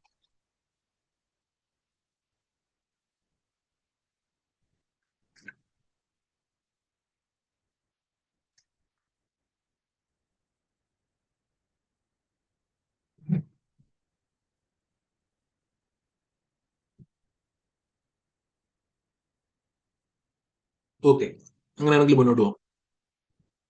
DKK is a hairdressing chain in Kayland providing a premium level of service. നമ്മളത് ഓൾറെഡി ഫസ്റ്റ് തന്നെ കണ്ടതല്ലേ. It was started by a husband and wife 40 years ago. They met while working in the same salon and decided to start their own business. അല്ലെ? അപ്പൊ example story ഉണ്ടാക്കി വെച്ചിരിക്കുകയാണ്. അപ്പൊ Tony and ഗൈ എന്ന് പറയുന്ന സലൂണൊക്കെ ഇങ്ങനെ തന്നെയാണ്. ടോണി ആൻഡ് ഗൈ ഇതേപോലെ രണ്ട് ബ്രദേഴ്സ് ആണ്.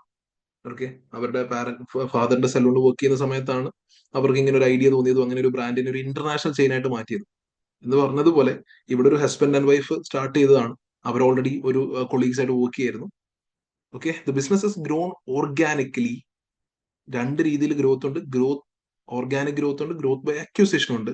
ആൻഡ് ഇതുവരെ നമ്മൾ എല്ലാ ചെയ്ത ക്വസ്റ്റ്യനിലും ഏതെങ്കിലും ഒരു രീതിയിലാണ് പറയുന്നത്. ഇവിടെ organically and also through acquisition of individual salons and small chains. ചെറിയ ചെറിയ ചെയിൻസിനെ വരെ നമ്മൾ അക്വയർ ചെയ്തിട്ടുണ്ട്. It is currently the third largest hair dressing business in Kayland. Founders have retired from the company, although Dennis is a non-executive chair of the board. Retirement എന്ന് പറയുമ്പോൾ ഒരു complete retirement അല്ല. അതായത് അയാൾ എക്സിക്യൂഷണൽ ജോബുകളിൽ നിന്നൊക്കെ അല്ലെ റിട്ടയർ ചെയ്ത് വെച്ചു. പക്ഷെ സ്റ്റിൽ നോൺ എക്സിക്യൂട്ടീവ്, അതായത് ചെയർമാൻ ആയിട്ടുള്ളത് ഡെന്നിസ് തന്നെയാണ്. 31st March 2026, അതായത് 31st March എന്നതാണ് ഇവരുടെ ഫൈനാൻഷ്യൽ ഇയർ ഉണ്ട് കേട്ടോ. Okay, as per this financial year the business had 50 salons, 390 hairdressers, 155 assistants, 60 receptionists, as well as 62 staff in the head office. പെട്ടെന്ന് ഇങ്ങനെ വായിച്ച പോയ സമയത്താണ് നമുക്ക് 50 സലൂൺ ഉള്ളെങ്കിൽ പിന്നെ എന്തിനാണ് 60 റിസപ്ഷനിസ്റ്റ് എന്നുള്ളത് എനിക്ക് മനസ്സിലായില്ല. ചിലപ്പോ അല്ലെ മൾട്ടിപ്പിൾ പീപ്പിൾ ഉള്ള വലിയ ഷോപ്സ് ഉണ്ടാവാം. എനിവേ, അപ്പോൾ ഓൾ ടുഗദർ 677 സ്റ്റാഫ് നമുക്കുണ്ട്. പീപ്പിൾ ഓറിയന്റഡ് ആണ്, സർവീസ് അല്ലെ. ദെൻ ഓണർഷിപ്പ് ആൻഡ് ഫൈനാൻസിംഗിലേക്ക് നോക്കിക്കഴിഞ്ഞാൽ Dennis and Coco are the majority shareholders. ഇതുവരെ ഒരു ഫൗണ്ടേഴ്സിന്, നമ്മൾ ഇതുവരെ ചെയ്ത എല്ലാ ക്വസ്റ്റ്യൻസിലും ഫൗണ്ടേഴ്സിന്റെ പെർസെന്റേജ് 10%ഉം 20% ലിമിറ്റഡ് ആയിട്ട് ഇൻസ്റ്റിറ്റ്യൂഷണൽ ഇൻവെസ്റ്റേഴ്സ് വന്ന് കയ്യേറിയ സിനാരിയോസ് ആയിരുന്നു ഇതിനു മുന്നേ നമ്മൾ പ്രാക്ടീസ് ചെയ്ത 90% ക്വസ്റ്റ്യൻസിലും.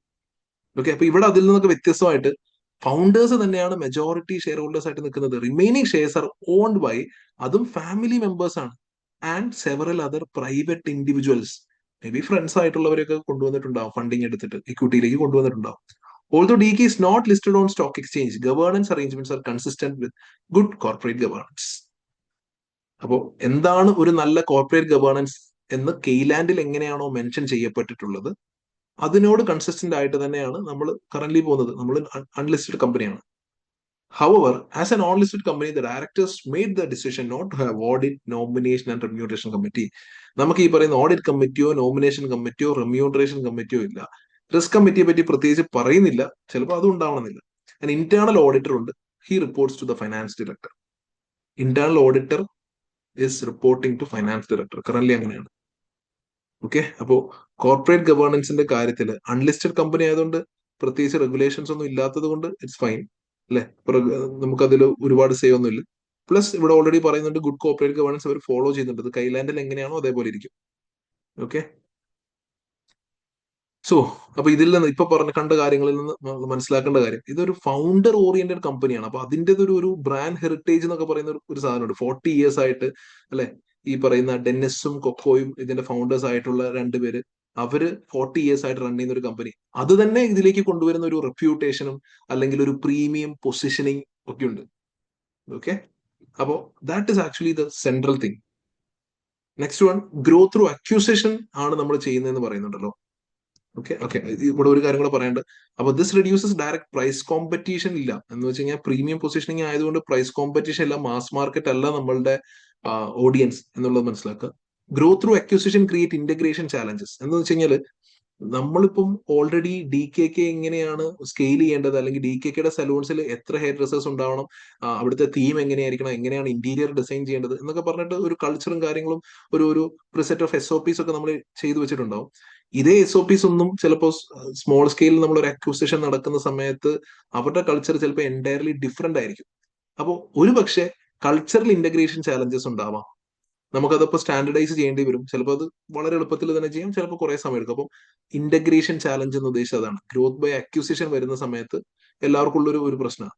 അപ്പോ നിങ്ങൾ ശ്രദ്ധിച്ചിട്ടുണ്ടോ എന്ന് അറിയത്തില്ല, നമ്മൾ അങ്ങനെയുള്ള അക്യൂസിഷൻസ് നടക്കുന്ന സമയത്താണ് ഒരുപാട് എംപ്ലോയീസിനെ പിരിച്ചുവിടുന്ന സിനാരിയോസ് ഒക്കെ ഉണ്ടാവാറുണ്ട്. അക്യൂസിഷൻ വരുന്ന സമയത്ത് എംപ്ലോയീസിനെ പിരിച്ചുവിടുന്ന സിനാരിയോ ഈ പറയുന്ന കൾച്ചറൽ ഇന്റഗ്രേഷൻ നടത്താൻ വേണ്ടിയിട്ടാണ്, അത് ബാലൻസ് ചെയ്യാൻ വേണ്ടിയിട്ട്.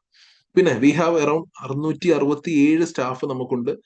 V are highly depending on human resources. കാരണം നമ്മുടെ ബിസിനസ് മോഡൽ ലേബർ ഇന്റൻസീവ് ആണ് അല്ലെ, എല്ലാ സൈഡിലും പേപ്പർ ബേസ് ടെക്നോളജി തൊട്ടിട്ടില്ല നമ്മൾ.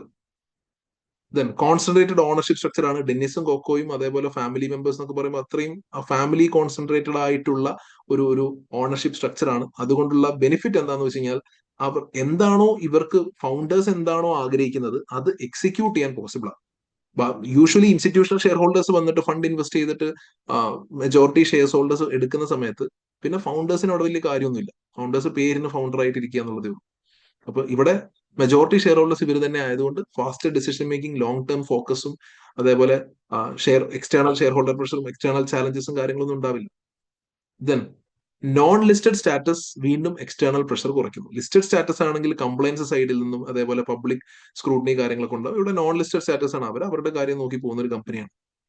ഓക്കെ, അപ്പൊ അതിൻ്റെതായ കുറെ ബെനിഫിറ്റ്സും കാര്യങ്ങളും പറയുന്നത്. Then governance structure appears relatively even though we are set to align with good corporate governance practices. നമ്മൾ നോക്കുന്ന സമയത്ത് ഓഡിറ്റ് കമ്മിറ്റിയും നോമിനേഷൻ കമ്മിറ്റിയും റെമ്യൂണറേഷൻ കമ്മിറ്റിയും ഒന്നും ഇല്ലാതിരിക്കുന്ന ഒരു കമ്പനി SBL സ്റ്റുഡന്റിന്റെ പെർസ്പെക്ടീവിൽ എപ്പോഴും നമ്മൾ പറയുമ്പോൾ എന്താ കോർപ്പറേറ്റ് ഗവേണൻസ് ഒന്നും അത്ര ഉഷാറല്ല, ഈ കമ്മിറ്റീസ് ഒന്നും ഇല്ലല്ലോ എന്നുള്ള കാര്യങ്ങളാണ്. കാരണം ഇതൊരു അൺലിസ്റ്റഡ് കമ്പനി ആയതുകൊണ്ട് അങ്ങനെ ചെയ്യുന്നതിന് തെറ്റില്ല, പക്ഷെ റിലേറ്റീവ്ലി വീക്ക് എന്നായിരിക്കും നമ്മൾ കമന്റ് ചെയ്യുന്നുണ്ടാവും. ഇന്റേണൽ ഓഡിറ്റിന്റെ ഇൻഡിപെൻഡൻസ് ലിമിറ്റഡ് ആണ്. കാരണം ഇന്റേണൽ ഓഡിറ്റർ എന്ന് പറഞ്ഞാൽ നമ്മൾ അപ്പോയിന്റ് ചെയ്ത് വെച്ച സ്റ്റാഫ് അൾട്ടിമേറ്റ്ലി റിപ്പോർട്ട് ചെയ്യുന്നത് നമ്മുടെ ഫൈനാൻസ് ഡയറക്ടർ എടുത്താണ്. അപ്പോൾ ആകപ്പാടെ കുറച്ച് ഇൻഡിപെൻഡൻസ് കൊണ്ടുവരാൻ വേണ്ടി അല്ലെ ഓഡിറ്റ്, അയാളുടെ ജോലി ഓഡിറ്റ് എന്നുള്ളതാണല്ലോ. Internal auditor internal control systems proper ആയിട്ടുണ്ടോ, അതേപോലെ ഓഡിറ്റ് കമ്മിറ്റി ഒക്കെ ഉള്ളപ്പോഴാണ് ഇന്റേണൽ ഓഡിറ്ററുടെ റോളും കാര്യങ്ങളും അല്ലെങ്കിൽ അയാളുടെ ഇൻഡിപെൻഡൻസ് ഒക്കെ കുറച്ചുകൂടെ കൂടുന്നത്. ഇവിടെ അയാൾക്ക് അത്ര ഇൻഡിപെൻഡൻസും കാര്യങ്ങളൊന്നുമില്ല. മാനേജ്മെന്റ് ഇൻഫ്ലുവൻസ് ഉണ്ടാവാം, ഗവേണൻസ് ഇൻസൈറ്റ് വീക്കറാണ്. Okay, next into key stake holders. Share holders എന്ന് പറയുന്നത് ഇവരൊക്കെ തന്നെയാണ്, ഈ ഫാമിലി മെമ്പേഴ്സ് ആണ്. ബോർഡ് ഓഫ് ഡയറക്ടേഴ്സ് പിന്നെയുണ്ട്, അത് നമ്മൾ എക്സ്റ്റേണലി എംപ്ലോയ് ചെയ്തിരിക്കുന്നത് ആവാം. സ്റ്റാഫ് ഉണ്ട്, നമ്മുടെ എംപ്ലോയീസ് ഈ പറഞ്ഞ 667 എംപ്ലോയീസ്. ക്ലയൻസ് ഉണ്ട്, സപ്ലയേഴ്സ് ഉണ്ട്, HSI ഉണ്ട്, NHE ഉണ്ട്, ഗവൺമെന്റ്, നാഷണൽ ഗവൺമെന്റും ലോക്കൽ ഗവൺമെന്റും ഉണ്ട്, ലോക്കൽ കമ്മ്യൂണിറ്റീസ്. ഇതാണ് സ്റ്റേക്ക് ഹോൾഡേഴ്സ് ആയിട്ട് മെൻഷൻ ചെയ്തിട്ടുള്ളതെങ്കിലും ഇനി നമുക്ക് അഡീഷണലി നമുക്ക് വേണമെങ്കിൽ മീഡിയ എന്നുള്ളതും ഒക്കെ നമുക്ക് വേണമെങ്കിൽ ആഡ് ചെയ്യാം. ഓക്കെ, അതേപോലെ അത് മതി, ദാറ്റ്സ് ഇറ്റ്. അപ്പോൾ സ്റ്റേക്ക് ഹോൾഡേഴ്സിനെ പറ്റി ഇത്ര ഒരു ജസ്റ്റ് ഇങ്ങനെ മെൻഷൻ ചെയ്തിട്ട് അങ്ങ് പോയത് കൊണ്ട് നമുക്ക് ഈ സ്റ്റേക്ക് ഹോൾഡേഴ്സിനെ ഒന്ന് മാപ്പ് ചെയ്ത് നോക്കാം. സ്റ്റേക്ക് ഹോൾഡർ മാപ്പിംഗ് മോഡൽ പ്രകാരം ഇവരൊന്ന് മാപ്പ് ചെയ്ത് നോക്കാം. എങ്ങനെയായിരുന്നു മെന്റലോസ് മെട്രിക്സിൽ പ്രകാരം സ്റ്റേക്ക് ഹോൾഡേഴ്സിനെ മാപ്പ് ചെയ്തത് പഠിച്ചു ഓർക്കുന്നുണ്ടോ? എക്സാമിന് സ്റ്റേക്ക് ഹോൾഡേഴ്സിനെ എങ്ങനെ മാനേജ് ചെയ്യാമെന്ന് പറഞ്ഞൊരു ക്വസ്റ്റ്യൻ ഒപ്റ്റിമയിലൊക്കെ ചോദിച്ചിട്ടുണ്ടായിരുന്നു അല്ലെ? അപ്പൊ നമ്മൾ ഇയാളെ ഇങ്ങനെ ചെയ്യാം, they should be kept informed, they should be kept satisfied എന്ന രീതിയിൽ നമ്മൾ കമന്റ് ചെയ്തിട്ടുണ്ടായിരുന്നു, based on their power and interest. Okay, അപ്പോ വളരെ സബ്ജക്റ്റീവ് ആയിട്ടുള്ള ഏരിയ ആണ്. ഇപ്പൊ സപ്ലയേഴ്സ് ഫോർ എക്സാമ്പിൾ പറയുകയാണെങ്കിൽ സപ്ലയേഴ്സിന്റെ പവർ ഇൻട്രസ്റ്റ് ഹൈ ആണ്. പവർ ഹൈ എന്നും ലോ എന്ന് പറയാം. ചിലർ പറയും ഹൈ പവർ ആണെന്ന്, ചിലർ ലോ പവർ പറയാം. അത് ഡിപ്പെൻഡ്സ് ഓൺ ദ സിനാരിയോ ആണ്, ഡിപ്പെൻഡ്സ് ഓൺ അല്ലെ, അവിടെ സബ്ജക്റ്റീവ് ആയിട്ടുള്ള ഒരു ഏരിയ ആണ് കേട്ടോ ഈ പവറും ഇൻട്രസ്റ്റ് ഒക്കെ ഹൈ ആണോ ലോ ആണെന്ന് പറയുന്നത്. ഓക്കെ, ബട്ട് സ്റ്റിൽ ഏറെക്കുറെ നമുക്ക് ഡിബേറ്റബിൾ ആയിട്ട് നിൽക്കുന്ന രീതിയിൽ തന്നെ ഞാൻ കുറച്ച് കാര്യങ്ങൾ ചെയ്തിട്ടുണ്ട്. അപ്പൊ നമുക്ക് നോക്കി നോക്കാം. First one, high power high interest ഉള്ളവരാണ് കീ പ്ലേയേഴ്സ് അല്ലെ. അപ്പൊ കീ പ്ലേയേഴ്സ് പറഞ്ഞാൽ അവർ പറയുന്നത് എന്താണ് അതാണ് നടക്കുക. Basically shareholders key players ആണ്. എന്താ, Dennis and Coco are majority shareholders of TKK. അതുകൊണ്ട് തന്നെ അല്ലെ, മെജോറിറ്റി ഷെയർ ഉള്ളത് കൊണ്ട് തന്നെ കമ്പനിയിൽ എന്ത് നടക്കണം എന്ന് പറയാനുള്ള സ്ട്രാറ്റജിക് ഡിസിഷൻ മേക്കേഴ്സ് ആണ്, സ്ട്രാറ്റജിക് ഡിറക്ഷൻ തീരുമാനിക്കുന്നവരാണ്. എങ്ങനെ വേണം governance arrangements, investment decision, long term growth plan, ഇതൊക്കെ തീരുമാനിക്കുന്നവരായതുകൊണ്ട് പവർ ഉണ്ട്. ഒബ്വിയസ്ലി ഹൈ പവർ ആണ്. ഇൻട്രസ്റ്റ് എന്താ അവസ്ഥ? ഇൻട്രസ്റ്റ് ഹൈ ആണ്, കാരണം ഇവർക്ക് ഡിവിഡൻഡ് കിട്ടണം അല്ലെ. കമ്പനി ഗ്രോ ചെയ്യുന്നത് ഇവർക്കാണ് ഏറ്റവും കൂടുതൽ റിട്ടേൺസ് കിട്ടുന്നത്. ഓക്കെ, സോ എങ്ങനെ ഇവരെ മാനേജ് ചെയ്യണം? ദേ ഷുഡ് ഷെയർ ഹോൾഡേഴ്സിന് റെഗുലർ ആയിട്ടുള്ള സ്ട്രാറ്റജിക് അപ്ഡേറ്റ്സ് ബോർഡ് കൊടുക്കണം. Transparent financial reporting, effective communication regarding key risk and potential risk and opportunities. Board of directors അടുത്ത ഒരു കീ പ്ലേയേഴ്സ് ആണ്. ഞാൻ പറയും ബോർഡ് ഓഫ് ഡയറക്ടേഴ്സിനും പവർ ഹൈ ആണ്. കാരണം ബോർഡ് ഓഫ് ഡയറക്ടേഴ്സ് എന്ന് പറഞ്ഞിട്ടുള്ള ആളുകൾക്കും അവര് ആയിരിക്കുന്ന ഫങ്ഷണൽ ആയിട്ടാണ് ഇവിടെ ഓർഗനൈസേഷണൽ സ്ട്രക്ചർ ചെയ്തിരിക്കുന്നത്. പ്രസി നോക്കി കഴിഞ്ഞാൽ നിങ്ങൾക്ക് കാണാം ഫങ്ഷണൽ ആയിട്ടാണ് ചെയ്തിരിക്കുന്നത്. ഒരു മിനിറ്റ്. ഫൈനാൻസ് ഡയറക്ടർ ആയിരിക്കും ഫൈനാൻസിന്റെ കംപ്ലീറ്റ് അതോറിറ്റി കൊടുത്തിരിക്കുന്നത്. ഓപ്പറേഷൻസ് ഡയറക്ടർ ആയിരിക്കും ഓപ്പറേഷൻസ് കംപ്ലീറ്റ് മാനേജ്. ഇപ്പം ഫങ്ഷണൽ ആയിട്ട് ഇങ്ങനെ ക്ലാസിഫൈ ചെയ്യുന്നത് കൊണ്ട് ഇതിന്റെ അൾട്ടിമേറ്റ് റെസ്പോൺസിബിലിറ്റി അവർക്ക്. അപ്പോൾ പവർ ഉണ്ട്. ഇവിടെ എന്ത് ഡിസിഷൻ വേണമെങ്കിലും CFOയ്ക്ക് എടുക്കാം, ഓപ്പറേഷൻസിന് എന്ത് ഡിസിഷൻ വേണമെങ്കിലും COയ്ക്ക് എടുക്കാം എന്ന് പറയുന്നത് പോലെ. അതുകൊണ്ട് അവർക്ക് പവർ ഉണ്ട്. ഇൻട്രസ്റ്റ് ഉണ്ടോ? Obviously they have interest. അവരവിടെ എടുക്കുന്ന ഓരോ ഡിസിഷൻസിനും അക്കൗണ്ടബിൾ ആണ് അവര്. They have to report to the CEO, right? Okay, അപ്പൊ അവർ അക്കൗണ്ടബിൾ ആണെന്നുള്ളത് കൊണ്ട് അവർക്ക് ഹൈ ഇൻട്രസ്റ്റ് ഉണ്ട് എന്ന രീതിയിൽ പറയാം. കാര്യങ്ങൾ ശരിയായി വരാം. സപ്ലയേഴ്സിനെ ഞാൻ നേരത്തെ പറഞ്ഞ പോലെ ഇത് കുറച്ച് ഡിബേറ്റബിൾ ആയിട്ടുള്ള ഏരിയയാണ്. സപ്ലയേഴ്സിനെ ഞാനിവിടെ ഇതുവരെ ഉള്ള ക്വസ്റ്റ്യൻസ് പോലെയല്ല, സപ്ലയേഴ്സിനെ ഞാനിവിടെ ഹൈ പവറും ഹൈ ഇൻട്രസ്റ്റും ഉള്ളവരായിട്ട് ചെയ്തു വെച്ചിരിക്കുന്നത്. അതിന്റെ പ്രധാനപ്പെട്ട റീസൺ എന്താണെന്ന് വെച്ച് കഴിഞ്ഞാൽ ഇതാണ്. ഒരു രണ്ട് മേജർ സപ്ലയേഴ്സുമായിട്ട്, ഹെയർ കെയർ പ്രോഡക്ട്സും ഹെയർ സ്റ്റൈലിംഗ് പ്രോഡക്ട്സും തരുന്ന രണ്ട് മേജർ സപ്ലയേഴ്സുമായിട്ട് എക്സ്ക്ലൂസിവിറ്റി അഗ്രിമെന്റ്സ് ഉള്ളത് കൊണ്ട് സപ്ലയേഴ്സിന് പവർ ഉണ്ടെന്ന് പറയാം. അല്ലെ, they have the power because DKK depends heavily on this premium hair care products and styling tools. ഈ ലക്ഷറി പൊസിഷനിങ് നമ്മൾ കീപ്പ് ചെയ്യുന്നത് ഈ പ്രോഡക്ട്സിന്റെ എക്സ്ക്ലൂസിവിറ്റി അഗ്രിമെന്റ്സ് ഉള്ളത് കൊണ്ടാണ്. അപ്പൊ അതുകൊണ്ട് സപ്ലയേഴ്സിന് ഹൈ പവർ ഉണ്ടെന്ന് പറയും. ഹൗവർ നമ്മുടെ എന്താ പറയാ ടവൽസും അതേപോലെ മറ്റു ആക്സസറീസ് ഒക്കെ തരുന്ന അങ്ങനെയുള്ള സപ്ലൈസ് ഉണ്ട്. അവരെ അല്ല ഇവിടെ ഉദ്ദേശിച്ചിരിക്കുന്നത് കേട്ടോ. ആ സപ്ലൈസിനൊക്കെ ലോ പവർ തന്നെയാണ്. അല്ലെങ്കിൽ നമ്മുടെ ലോണ്ട്രി ചെയ്യുന്ന സപ്ലൈസ് ഉണ്ടല്ലോ, ഓക്കെ, അവർ ലോ പവർ തന്നെയാണ്. അപ്പൊ ഈ സപ്ലൈസിനെ നമുക്ക് വേണമെങ്കിൽ ഹൈ പവർ എന്ന രീതിയിൽ നമുക്ക് പറയാം. ഓക്കെ, അപ്പൊ ഇത് വായിച്ചു നോക്കണേ. They possess high power because DKK depends heavily on premium hair care products to maintain its premium positioning and service quality. This exclusivity agreements with internationally recognized suppliers further increase supplier influence. അപ്പൊ സപ്ലൈസിനെ സംബന്ധിച്ച് interest ഉണ്ടോ? Definitely interest ഉണ്ട്. കാരണം അവരെ സംബന്ധിച്ച് അവരുടെ ഒരു 50 സലൂൺസിലേക്ക് കൊടുക്കുന്ന അവരുടെ പ്രോഡക്റ്റ് ആണ്. അതിന്റെ ഒരു റവന്യൂ എന്ന് പറയുന്നത് സപ്ലൈസിന് കിട്ടാനുള്ളതാണ്. സോ ഇൻട്രസ്റ്റ് ഉണ്ട്. അപ്പൊ എങ്ങനെ സപ്ലൈസിനെ മാനേജ് ചെയ്യണം എന്നുള്ളത് നോക്കുക. Through strong supply relationship management, long term collaboration, proper communication, timely payments, performance monitoring and strategic partnership developments. And DKK should also maintain contingency planning. ഇത് അധികം ശ്രദ്ധിക്കണം എന്നില്ല, ഇതും ഇമ്പോർട്ടന്റ് ആണ്. അതായത് ഇൻ കേസ് പെട്ടെന്ന് ഇവരുടെ ഈ എക്സ്ക്ലൂസിവിറ്റി അറേഞ്ച്മെന്റ്സിനൊക്കെ എന്തെങ്കിലും പറ്റിയാൽ ആ സമയത്ത് DKക്ക് നിന്ന് നട്ടം തിരിയാത്ത രീതിയിൽ ഒരു കണ്ടിജൻസി പ്ലാനും കൂടെ ഉണ്ടാക്കി വെച്ചിട്ടുണ്ടാവണം. അല്ലെ, what will they do now എന്നുള്ളത്. ഇനി അടുത്ത ഹൈ പവർ ഉണ്ട്, എന്നാൽ ഇൻട്രസ്റ്റ് കുറവാണ്. എപ്പോഴും ചെയ്യുന്ന പോലെ ഗവൺമെന്റ് ആണ്. കാരണം ഗവൺമെന്റിന് പവർ ഹൈ ആണ്, വേണമെങ്കിൽ ബിസിനസ് അടച്ചു പൂട്ടാനുള്ള റൈറ്റ് വരെ അവർക്കുണ്ട്. ബിക്കോസ് അവരാണ് എല്ലാ ലോസും എക്സിക്യൂട്ട് ചെയ്യുന്നത്. ഓക്കെ, അപ്പൊ പവർ ഉണ്ട്, എന്നാൽ ഇൻട്രസ്റ്റ് സ്പെസിഫിക്കലി ടു DKക്ക് ഇവർക്ക് ഇൻട്രസ്റ്റ് ഒന്നുമില്ല. കാരണം DKK പോലെ ഹലോ ഹെയർ ഉണ്ട്, ഹലോ ഹെയർ പോലെ ട്രിംസ് ഉണ്ട്, അപ്പോൾ വേറെ ഒരുപാട് സലൂൺസ് ഉണ്ട്. ഓക്കെ, സ്പെസിഫിക്കലി ഒരു DKKയോട് ഇൻട്രസ്റ്റും കാര്യങ്ങളൊന്നും ഇല്ല, അതുകൊണ്ട് ലോ ഇൻട്രസ്റ്റ് കൂടും.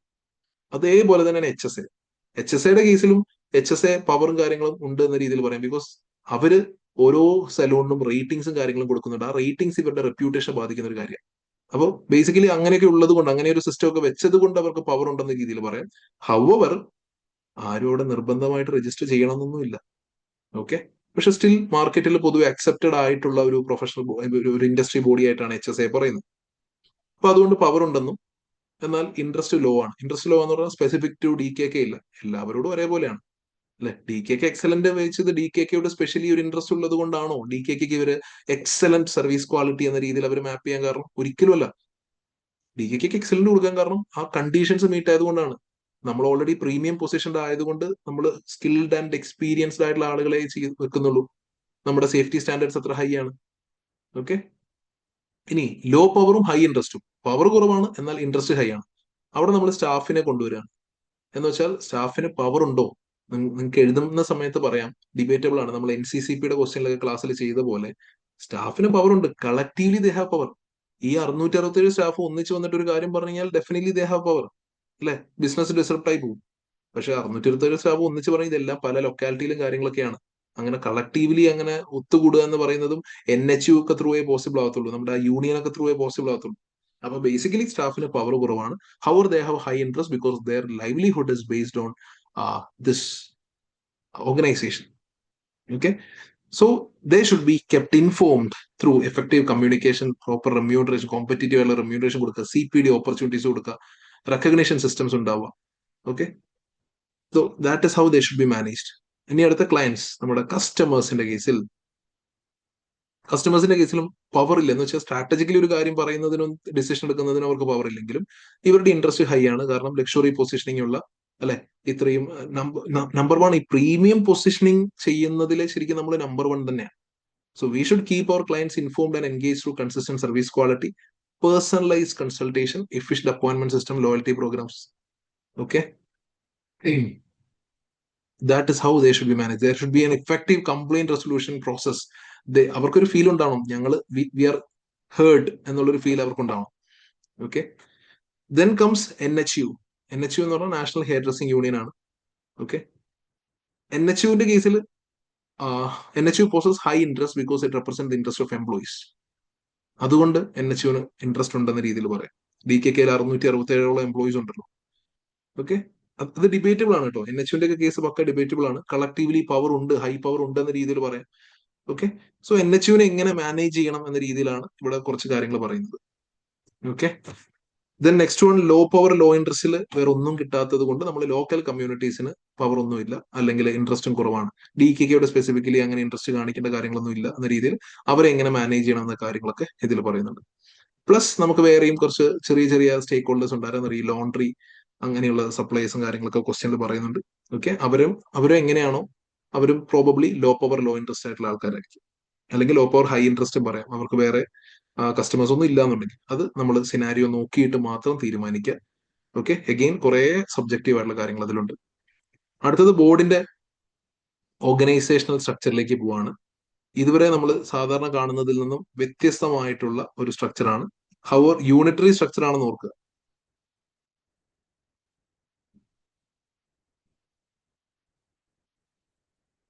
ഓക്കെ, യൂണിറ്ററി സ്ട്രക്ചർ തന്നെയാണ്, ടു ടയർ സ്ട്രക്ചർ അല്ല, യൂണിറ്ററി സ്ട്രക്ചർ ആണ്. അതിപ്പോ ഞാൻ അതിന് റെസ്പോണ്ട് ചെയ്യാവേ. ഒന്ന് എനിക്ക് വാട്സാപ്പിൽ ഒന്ന് മെസ്സേജ് ഇട്ടാൽ മതി ഇപ്പൊ ചോദിച്ച ഡൗട്ട്. ഓക്കെ, ഓക്കെ, അപ്പോ എന്താ പറഞ്ഞത്, യൂണിറ്ററി സ്ട്രക്ചർ ആണ്. ഫങ്ഷണൽ ബേസിസിലാണ് ഡിവൈഡ് ചെയ്തിരിക്കുന്നത്. ഏറ്റവും ടോപ്പിൽ നമ്മുടെ ഡെന്നിസ് ആണുള്ളത്. ഡെന്നിസിന്റെ താഴെ CEO ഉണ്ട്. സിഒയുടെ താഴെ റിപ്പോർട്ടിംഗ് ആയിട്ട് 5 ഫങ്ഷണൽ ഡയറക്ടേഴ്സ് ആണുള്ളത്. Okay, and all the salons are divided into 5 regions with each region having a regional manager who report to operations director. അപ്പോൾ ഓപ്പറേഷൻസ് ഡയറക്ടർ താഴേക്ക് അടുത്ത ഒരു ഡിവിഷൻ ഇവിടേക്ക് പോവാണ്. 5 റീജിയൻസ് ഉണ്ട്. ആ 5 റീജിയൻസിനും റീജിയണൽ മാനേജർ ഉണ്ട്. റീജിയണൽ മാനേജേഴ്സ് എല്ലാം ഓപ്പറേഷൻസ് ഡയറക്ടറിനെയാണ് റിപ്പോർട്ട് ചെയ്യുന്നത്. Salons are manager again by. അപ്പം ആ 5 റീജിയൻസിലും ഡിഫറെന്റ് സലൂൺസ് ഉണ്ട്, അവിടെ സലൂൺ മാനേജേഴ്സ് ഉണ്ട്. Okay, they report to regional managers. Okay, അപ്പോ they have very little autonomy. They report to under closely control. അതായത് റീജിയണൽ മാനേജർ ആണ്. ഒരു റീജിയണൽ മാനേജറിന്റെ കീഴിൽ ഒരു 10 സലൂൺ ഉണ്ടെന്ന് വിചാരിച്ചു. 5 റീജിയൻസ് ആണുള്ളത്. അപ്രോക്സിമേറ്റ് ഒരു റീജിയണൽ മാനേജർക്ക് 50 സലൂൺസ് ആണല്ലോ ടോട്ടൽ ഉള്ളത്. അപ്പൊ ഒരു റീജിയണൽ മാനേജറിന് 10 സലൂൺ ആണുള്ളെങ്കിൽ 10 സലൂൺസിലും ക്ലോസ്ലി റീജിയണൽ മാനേജർ കൺട്രോൾ ചെയ്യുന്നുണ്ട്. അതുകൊണ്ട് തന്നെ സലൂൺ മാനേജേഴ്സിന് ഓട്ടോണമി കുറവാണ്. അപ്പൊ അത് DKKയുടെ കേസിൽ അത് പോസിറ്റീവ് ആയിട്ടും പറയാം, നെഗറ്റീവ് ആയിട്ടും പറയാം. കാരണം സലൂൺ മാനേജറെ സംബന്ധിച്ച് ഒരു ബിസിനസ് എക്സ്പെർട്ടൈസും കാര്യങ്ങളൊന്നും ഇല്ലാത്ത ആളുകളാണ്, അല്ലെ? അപ്പൊ അതുകൊണ്ട് ലിറ്റിൽ ഓട്ടോണമി കൊടുക്കുന്നത് തന്നെയാണ് നല്ലത്. DKKക്ക് അത് തന്നെയായിരിക്കും നല്ലത് എന്നും പറയാം. അവരുടെ മോട്ടിവേഷന് ഒരു രീതിയിലും അത് നിൽക്കുന്നില്ല. ഇന്ന് സലൂൺ മാനേജർ ആയിട്ടുള്ള ഒരാൾക്ക് നാളെ സ്വന്തമായിട്ട് ഒരു ഓണ്ടർപ്രണർ ഒരു സലൂൺ ഇടാവുന്നതേ ഉള്ളൂ. പെട്ടെന്ന് അവർ ലീവ് ചെയ്യും, കാരണം they already have the technical expertise എന്നും പറയാം. ഓക്കെ, രണ്ട് സൈഡും പറയാം കേട്ടോ. DKK has a policy of internal promotion to the position of salon manager where possible. Already ഒരു സലൂൺ മാനേജർ ആവാനുള്ള, ഒരു ഹെയർ ഡ്രസ്സർക്ക് സലൂൺ മാനേജർ ആവാനുള്ള ഒരു സിസ്റ്റം അവർക്ക് ഓൾറെഡി ഉണ്ട്. Okay, then separation between share and CEO. അപ്പൊ ഇനി നമ്മളുടെ തന്നിട്ടുള്ള ഈ ബോർഡ് സ്ട്രക്ചറിലെ കുറച്ച് കാര്യങ്ങളൊക്കെ ഒന്ന് ഡിസ്കസ് ചെയ്യണം. ചെയർമാനും സിഇഒയും ഒരാളല്ല. ഡെന്നിസ് റിട്ടയർ ഒക്കെ ആയിട്ട് ഒരു കൈൻഡ് ഓഫ് ചെയർമാൻഷിപ്പ് മാത്രമാണ് അയാൾ എടുത്തിരിക്കുന്നത്. CEO വേറൊരാളാണ്.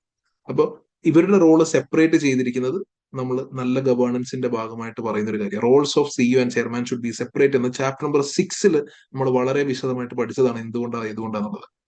Okay, then comes functional organisation structure.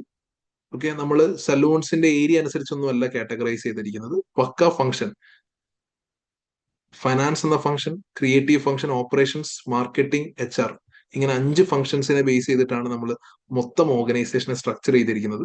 അതല്ലാതെ റീജിയന്റെ ബേസിസിലൊക്കെ സ്ട്രക്ചർ ചെയ്തിരിക്കുന്നത് അതിന് ശേഷമാണ്, അതിനും താഴെയാണ്. ഓക്കെ, ചിലർ ഡിവിഷണൽ സ്ട്രക്ചർ ആയിരിക്കും. ഡിവിഷണൽ സ്ട്രക്ചർ എന്ന് പറഞ്ഞു കഴിഞ്ഞാൽ എങ്ങനെയായിരുന്നു? ഓരോ regions, north region, south region, central region, west region, east region എന്നൊക്കെ പറഞ്ഞ് റീജിയൻസ് സെലക്ട് ചെയ്തിട്ട് ആ റീജിയന്റെ താഴത്തെ വീണ്ടും നമ്മൾ ഈ ഫംഗ്ഷൻ ബേസിസിൽ ഫൈനാൻസ് മാനേജർ, ഓപ്പറേഷൻ മാനേജർ എന്നൊക്കെ പറയും. അപ്പൊ ആ രീതിയിലല്ല നമ്മൾ ചെയ്യുന്നത്. നമ്മൾ ഫംഗ്ഷൻസ് ആദ്യം, അതിന് ശേഷം റീജിയൻ ചെയ്തിരിക്കുന്നത്. Regional structure support scalability. Scalability എന്ന് പറഞ്ഞാൽ ഓരോ റീജിയൻസിനെ കൺട്രോൾ ചെയ്യാൻ വേണ്ടിയിട്ട് closely control by the regional manager. ഇപ്പൊ 10 സലൂൺ ഒരു റീജിയനിലായി കഴിഞ്ഞാൽ 11ാമത്തെ ഒരു സലൂൺ അവിടെ തുടങ്ങുന്നതിനെ പറ്റി റീജിയണൽ മാനേജർക്ക് നല്ല ഒരു അവയർനെസ്സും കാര്യങ്ങളൊക്കെ ഉണ്ടാവും. അപ്പൊ ആ ഒരു ഓപ്പറേഷണൽ ഇൻസൈറ്റ് ഉള്ളത് കൊണ്ട് വളരെ പെട്ടെന്ന് സ്കെയിലബിൾ ആണ്. ഇതുപോലെ 5 റീജിയണൽ മാനേജർ തീരുമാനിച്ചു കഴിഞ്ഞാൽ തന്നെ അല്ലെ പെട്ടെന്ന് സ്കെയിലപ്പ് ചെയ്ത് പോവാം. Limited autonomy may improve consistency. നമ്മൾ നേരത്തെ പറഞ്ഞതാണ്, സലൂൺ മാനേജേഴ്സിന് ഓട്ടോണമി കൊടുക്കാത്തത് ഒരു പരിധിവരെ പോസിറ്റീവ് ആയിട്ടുള്ള ഒരു കാര്യം കൂടിയാണ്. ദെൻ ഇന്റേണൽ പ്രൊമോഷൻ ഉണ്ടല്ലോ, എനിക്ക് സലൂൺ മാനേജർ ആവണം, നാളെ ഞാൻ ഈ സലൂണിന്റെ മാനേജർ ആവാൻ പറ്റും എന്നുള്ളത് മോട്ടിവേഷൻ ഉണ്ടാക്കുന്ന ഒരു കാര്യമാണ്. ഹവർ ഈ സലൂൺ മാനേജേഴ്സിന് നാളെ റീജിയണൽ മാനേജേഴ്സിന് ആക്കാൻ പറ്റുന്ന ഒരു സിസ്റ്റം എക്സ്പ്ലിസിറ്റ്ലി ഉള്ളതായിട്ട് മെൻഷൻഡ് അല്ല. ഓക്കെ, ജസ്റ്റ് സലൂൺ മാനേജർ വരെയുള്ള കരിയർ പ്രോഗ്രഷൻ അവിടെ പറഞ്ഞു വെക്കുന്നുള്ളൂ. ഓക്കെ, ക്ലിയർ ആണോ? ഇതുവരെ പറഞ്ഞ കാര്യങ്ങളൊക്കെ ക്ലിയർ അല്ലേ? ഹലോ, ഒന്ന് കമന്റ് ചെയ്യാമോ?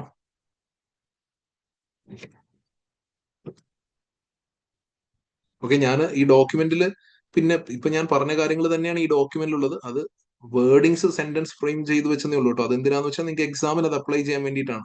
കുറച്ചൊക്കെ അത് പഠിക്കുക. ഓക്കെ, കുറച്ചൊക്കെ അത് ബൈ ഹാർട്ട് കാര്യങ്ങൾ പഠിക്കുക. എന്താ പറയുക, ഇങ്ങനെ വന്നു കഴിഞ്ഞാൽ ഇങ്ങനെ എഴുതാലോ, ആ ഒരു ഐഡിയ കിട്ടും. ഇപ്പൊ നമ്മൾ പറഞ്ഞ കാര്യങ്ങൾ ചിലപ്പോൾ നമ്മൾ നമ്മുടെ നോർമൽ ലാംഗ്വേജിൽ പ്രസന്റ് ചെയ്യുന്നതിനേക്കാളും കുറച്ചുകൂടെ നല്ല ലാംഗ്വേജിൽ ആക്കാൻ പറ്റും. ഇപ്പൊ ChatGPT-യും ജെമിനയൊക്കെ ഉള്ളത് കൊണ്ട് അങ്ങനെ ആക്കിയെന്ന് മാത്രമേ ഉള്ളൂ. ഓക്കെ, പോയിന്റ്സ് ഒക്കെ നമ്മളിപ്പോ സംസാരിക്കുന്ന പോയിന്റ്സ് തന്നെയാണ്. Okay, next one, brand position. When Dennis and Coco started their business, they wanted to provide their clients with a more luxurious experience than was available in other salons, believing there was a gap in the market for a premium offering. Okay, featuring of its offering which continue to differentiate from the two largest chain in Kayland include. അതായത് നമ്മൾ 2 largest ചെയിൻസിന്റെ കാര്യം പറഞ്ഞു, അവരിൽ നിന്ന് how we R differentiating എന്നുള്ളത്. ഒന്ന്, നമ്മൾ luxurious salons with premium facilities in prime location in wealthy neighborhoods of towns and cities across Kayland. കാരണം സർവീസ് ലക്ഷറി ആയതുകൊണ്ട് തന്നെ വെൽത്തി നെയ്ബർഹുഡ്സിൽ വെച്ചിട്ടേ കാര്യമുള്ളൂ. High quality personalised client service, second one. Third one, personalised എന്നുള്ളതൊക്കെ എല്ലായിടത്തും ഉണ്ടാവുന്നില്ല. അതാണ് കൺസൾട്ടേഷൻസ് ഒക്കെ വെച്ചിട്ട് അടുത്ത പേജിൽ നോക്കിക്കഴിഞ്ഞാൽ നിങ്ങൾക്ക് കാണാം, കൺസൾട്ടേഷൻ എന്ന പ്രോസസ് ഒക്കെ കഴിഞ്ഞിട്ടാണ് അടുത്തതിലേക്ക് പോകുന്നത്. ഓർക്കുന്നില്ലേ? കണ്ടോ, പ്രീ അപ്പോയിന്റ്മെന്റ് കൺസൾട്ടേഷൻ, അതിനുശേഷമാണ് വെൽക്കമിലേക്ക് പോലും പോകുന്നത്. അതാണ് അവിടെ ഉദ്ദേശിച്ചിരിക്കുന്നത്.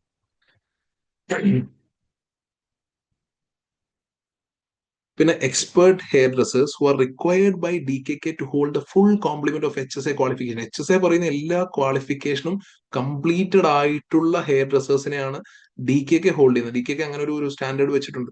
അതുകൊണ്ട് തന്നെയാണ് എക്സലന്റ് എന്ന റേറ്റിംഗ് HSAയുടെ സൈഡിൽ നമുക്ക് കിട്ടുന്നത്. And exclusive product partnership with very prestigious brands, highly prestigious ആയിട്ടുള്ള ബ്രാൻഡുകളായിട്ടുള്ള കൊളാബറേഷൻ. ഇങ്ങനെയൊക്കെയാണ് നമ്മൾ ഡെന്നിസ് ആൻഡ് കൊക്കോ ഹലോ ഹെയറുമായിട്ടും ട്രിംസ് ഒക്കെ ആയിട്ടും സെപ്പറേറ്റ് ചെയ്ത് നിൽക്കുന്നത്. So basically DKK is number 1 in our segment. നമ്മൾ തേർഡ് ലാർജസ്റ്റ് എന്ന് പറയുമ്പോഴും നമ്മൾ മനസ്സിലാക്കേണ്ടത് ഈ ഒരു പെർട്ടിക്കുലർ സെഗ്മെന്റിൽ നമ്മൾ നമ്പർ 1 തന്നെയാണെന്ന് മനസ്സിലാക്കുക.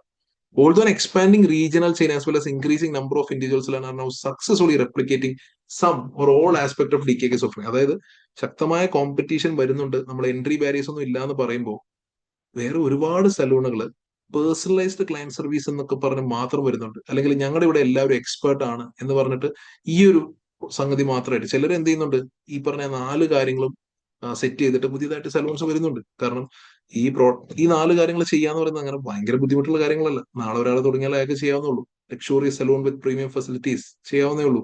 High quality personalised client service ചെയ്യാവുന്നതുള്ളൂ.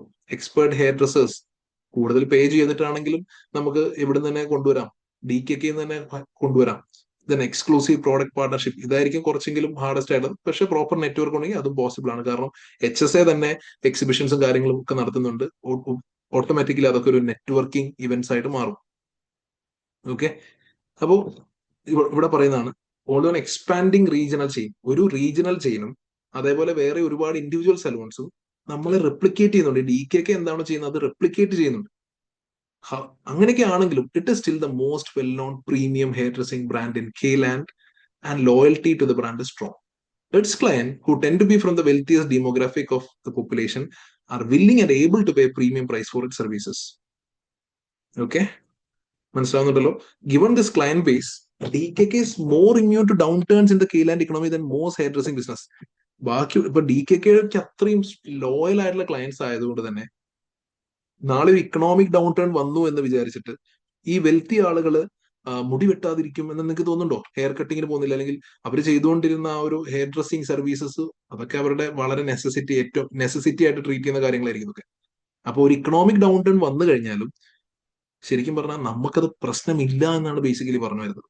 Because of our affluent customer base reduces the economic risk. മാർക്കറ്റിൽ മുഴുവൻ ഫേസ് ചെയ്യുന്ന ഒരു പ്രശ്നമാണ് ഇക്കണോമിക് ഡൗൺ ടേൺ വരുന്ന സിനാരിയോ ഒക്കെ നേരത്തെ പറഞ്ഞെങ്കിലും DKK ശരിക്കും അത് പ്രശ്നമില്ല. ബിക്കോസ് വി ആർ എക്സിസ്റ്റിംഗ്, നമ്മുടെ ലൊക്കേഷൻസ് തന്നെ വെൽത്തി നെയ്ബർഹുഡ്സ് ആണ്. Okay, and DKK uses differentiation strategy നമ്മൾ കുറെ പറയുന്നു. Then competitive advantage is becoming less sustainable. Okay, അതായത് നമ്മളെ സംബന്ധിച്ച് നമ്മളൊരു കോമ്പറ്റിറ്റീവ് അഡ്വാൻറ്റേജ് ഉണ്ട് എന്ന് നമ്മൾ പറഞ്ഞിരുന്ന കാര്യങ്ങളൊക്കെ ഇന്ന് മാർക്കറ്റിൽ റെപ്ലിക്കേറ്റ് ചെയ്യാൻ ആളുകളുണ്ട്. ഹൗവർ അങ്ങനെയൊക്കെ ആണെങ്കിലും നമ്മളുടെ loyalty to the brand strong എന്നാ പറയുന്നത്. നമ്മളാണ് ഏറ്റവും വെൽ നോൺ ആയിട്ടുള്ളത്. അപ്പൊ ഇക്കണോമിക് ഡൗൺ ടേൺ വരുന്ന സമയത്ത് നമ്മൾ കുറച്ചുകൂടെ കൂടുതൽ ഇമ്മ്യൂൺ ആണെന്ന് പറയും. ഓക്കെ, ഇനി അടുത്തത് സർവീസസ് ആൻഡ് പ്രോഡക്ട്സ്. കുറച്ച് ലെങ്തി ആയിട്ടുള്ള ഒരു ഏരിയ ആണ്. ഇതുകൂടെ പറഞ്ഞിട്ട് നമുക്ക് ഇന്നത്തെ സെഷൻ വൈൻഡ് അപ്പ് ചെയ്യാം. ഓക്കെ, നമ്മുടെ operating hours is between 9 and 5. പക്ഷേ അൺലൈക്ക് അതർ സലൂൺസ് നമ്മൾ Monday to 5 days a week എന്നല്ല, മൺഡേ ടു സാറ്റർഡേ ഉണ്ട്, 6 days a week ആണെന്നുള്ളത് ഓർക്കുക. Included in the premium client service are free of charge in-depth consultations offered to new clients in advance of their appointment. Okay, which is one reason for DKK Saloons excellent grading from HSA. നമ്മൾ ഒരു client വന്നു കഴിഞ്ഞാൽ അവരുമായിട്ട് ഇരുത്തിയിട്ട് അവരുടെ ഹെയറിനെ പറ്റിയിട്ടും അവരുടെ hair ടെക്സ്ചറിനെ പറ്റിയിട്ടും അവർക്ക് വേണ്ട സർവീസിനെ പറ്റിയിട്ടൊക്കെ ഇൻഡെപ്ത് ആയിട്ട് ഫ്രീ ഓഫ് ചാർജ് കൺസൾട്ടേഷൻ ആണ്. അപ്പൊ ആ കൺസൾട്ടേഷൻ തീരുമ്പോൾ തന്നെ ചിലപ്പോൾ അവർ നമ്മുടെ ക്ലയന്റ് ആവാൻ റെഡി ആവും. Okay, these consultations give clients the opportunity to chat to their hairdresser face to face about their hair and how they want it to look, and for the hairdresser to assess their hair type and provide personalized advice. Okay, ഒരു personalised service കൊടുക്കാൻ പറ്റുന്നുണ്ടെന്നുള്ളത്. Regular clients have shorter consultation at the start of their appointment. DKK does not accept walk-in appointments. ഒരാൾക്ക് നേരെ കയറി എനിക്ക് hair cut ചെയ്യണം എന്ന് പറയുന്ന ഒരു സിസ്റ്റം അവിടെ ഇല്ല. Definitely they have to take appointment. അങ്ങനെ ചെയ്യുമ്പോൾ തന്നെ അവരുടെ ഒരു പ്രീമിയം പൊസിഷനിങ് അവിടെ വരികയാണ്. മോർ ഡിമാൻഡ് അവിടെ ക്രിയേറ്റ് ചെയ്യപ്പെടുകയാണ്. പിന്നെ സ്ഥിരമായിട്ട് വരുന്ന ക്ലയൻസിന്റെ കൺസൾട്ടേഷൻ പീരീഡ് അവർക്ക് വീണ്ടും ഒരു 1 hour അല്ലെ ലോങ് കൺസൾട്ടേഷൻ അവേഴ്സിന്റെ കാര്യമില്ല. കാരണം അവരുടെ കാര്യങ്ങളൊക്കെ അറിയാവുന്നതാണ് ഓൾറെഡി. ഓക്കെ, ഇല്ല നമ്മളൊരു ജിമ്മിലൊക്കെ പോകുന്ന കാര്യം, അതുകൊണ്ടാണ് ഞാൻ നിങ്ങളോട് ഒപ്റ്റിമ ഒക്കെ ചെയ്യാൻ പറഞ്ഞത്. അതുകൊണ്ടാണ് ഒപ്റ്റിമൽ നമ്മൾ ഇനീഷ്യലി വരുന്ന സമയത്ത് കൺസൾട്ടേഷൻ ഒരാളുടെ കാര്യങ്ങളെല്ലാം അപ്പോഴാണ് പറയുന്നത്. സ്ഥിരമായിട്ട് ജിമ്മിൽ വരുമ്പോഴത്തേക്ക് അയാളുടെ ഒരു ഫിറ്റ്നസിന്റെ കാര്യങ്ങളൊക്കെ അറിയാം എന്ന് പറയുന്ന പോലെ. As well as consultations and personalised advice, DKK service include according to its marketing literature, അല്ലെ, hair cuts tailored to specific hair. അത് എക്സാമിനർക്ക് പറയാൻ മടിയുള്ളത് കൊണ്ടാണ് എക്സാമിനർ എന്ത് പറഞ്ഞത്, according to its marketing literature എന്ന് പറഞ്ഞത്. ഹെയർ കട്ട് ഉണ്ട് എന്നല്ല ഞങ്ങൾ പറയുന്നത്, hair cuts tailored to specific hair types and textures, customise colouring, perming and straightening എന്ന് മാത്രമല്ല, വിത്ത് ഗ്രേറ്റസ്റ്റ് കെയർ. ഓക്കെ, ആ രീതിയിൽ അത് അവരുടെ മാർക്കറ്റിംഗ് ലിറ്ററേച്ചർ, ആ രീതിയിലെ സർവീസ് ഒക്കെ അവർ പറയുന്നത്. All salons are able to offer all services as a number of staff in ഈ salon and the skill set is approximately the same. ഏറെക്കുറെ സെയിം ആയിട്ട് തന്നെയാണ് നമ്പർ ഓഫ് സ്റ്റാഫ് ഒക്കെ. ഈ പറഞ്ഞ 50 സലൂണിലും സെയിം നമ്പർ ഓഫ് സ്റ്റാഫ് തന്നെയാണ് ഉള്ളത് എന്നുള്ളതാണ് പറയുന്നത്. DKK has exclusivity contracts with two very large internationally recognized organizations which supply hairdressing business around the world. നോക്കിയേ, ഏറ്റവും വലിയ ഇന്റർനാഷണൽ റെക്കഗ്നൈസ് ഉള്ള 2 ഓർഗനൈസേഷൻ ആയിട്ട് നമ്മൾ എക്സ്ക്ലൂസിവിറ്റി കോൺട്രാക്ട് ഉണ്ട്. ഇതുകൊണ്ടാണ് ശരിക്കും നമ്മൾ പ്രീമിയം പൊസിഷൻ ആയിട്ടുള്ളത് എന്ന് ഞാൻ വിശ്വസിക്കുന്നത്. അതുകൊണ്ടാണ് ഞാൻ സപ്ലൈസിന് ഹൈ പവർ കൊടുക്കാനുള്ള റീസൺ അതാണ്. 1 കോൺട്രാക്ട്, അതിൽ ഒരാൾ supply of hair care product ആണ്, ഒരാൾ സ്റ്റൈലിംഗ് ടൂൾസ് ആണ്. ഒന്ന് പ്രോഡക്ട്സ് ആണ് ലൈക് ജെൽ, ക്രീം, അത് ഇതെന്നുള്ള രീതിയിൽ. മറ്റത് സ്റ്റൈലിംഗ് ടൂൾസ് ആണ് like straightness. These exclusivity right mean that only DKK can sell these items in Kayland. ശ്രദ്ധിക്കണേ, DKK മാത്രമാണ് കെയ്ലാൻഡിൽ ഈ ഐറ്റംസ് വിൽക്കാൻ പറ്റുന്നുള്ളൂ. അപ്പൊ ഈ സപ്ലൈസിനെ സംബന്ധിച്ച്, സപ്ലൈസിന് കെയ്ലാൻഡിൽ DKK ഉള്ളതുപോലെ മറ്റ് ലാൻഡുകളിൽ, മറ്റ് കൺട്രീസിൽ അവർക്ക് വേറെയും എന്താ പറയുക കസ്റ്റമേഴ്സ് ഉണ്ട്, എക്സ്ക്ലൂസിവിറ്റി കോൺട്രാക്ട്സ് ഉണ്ട്.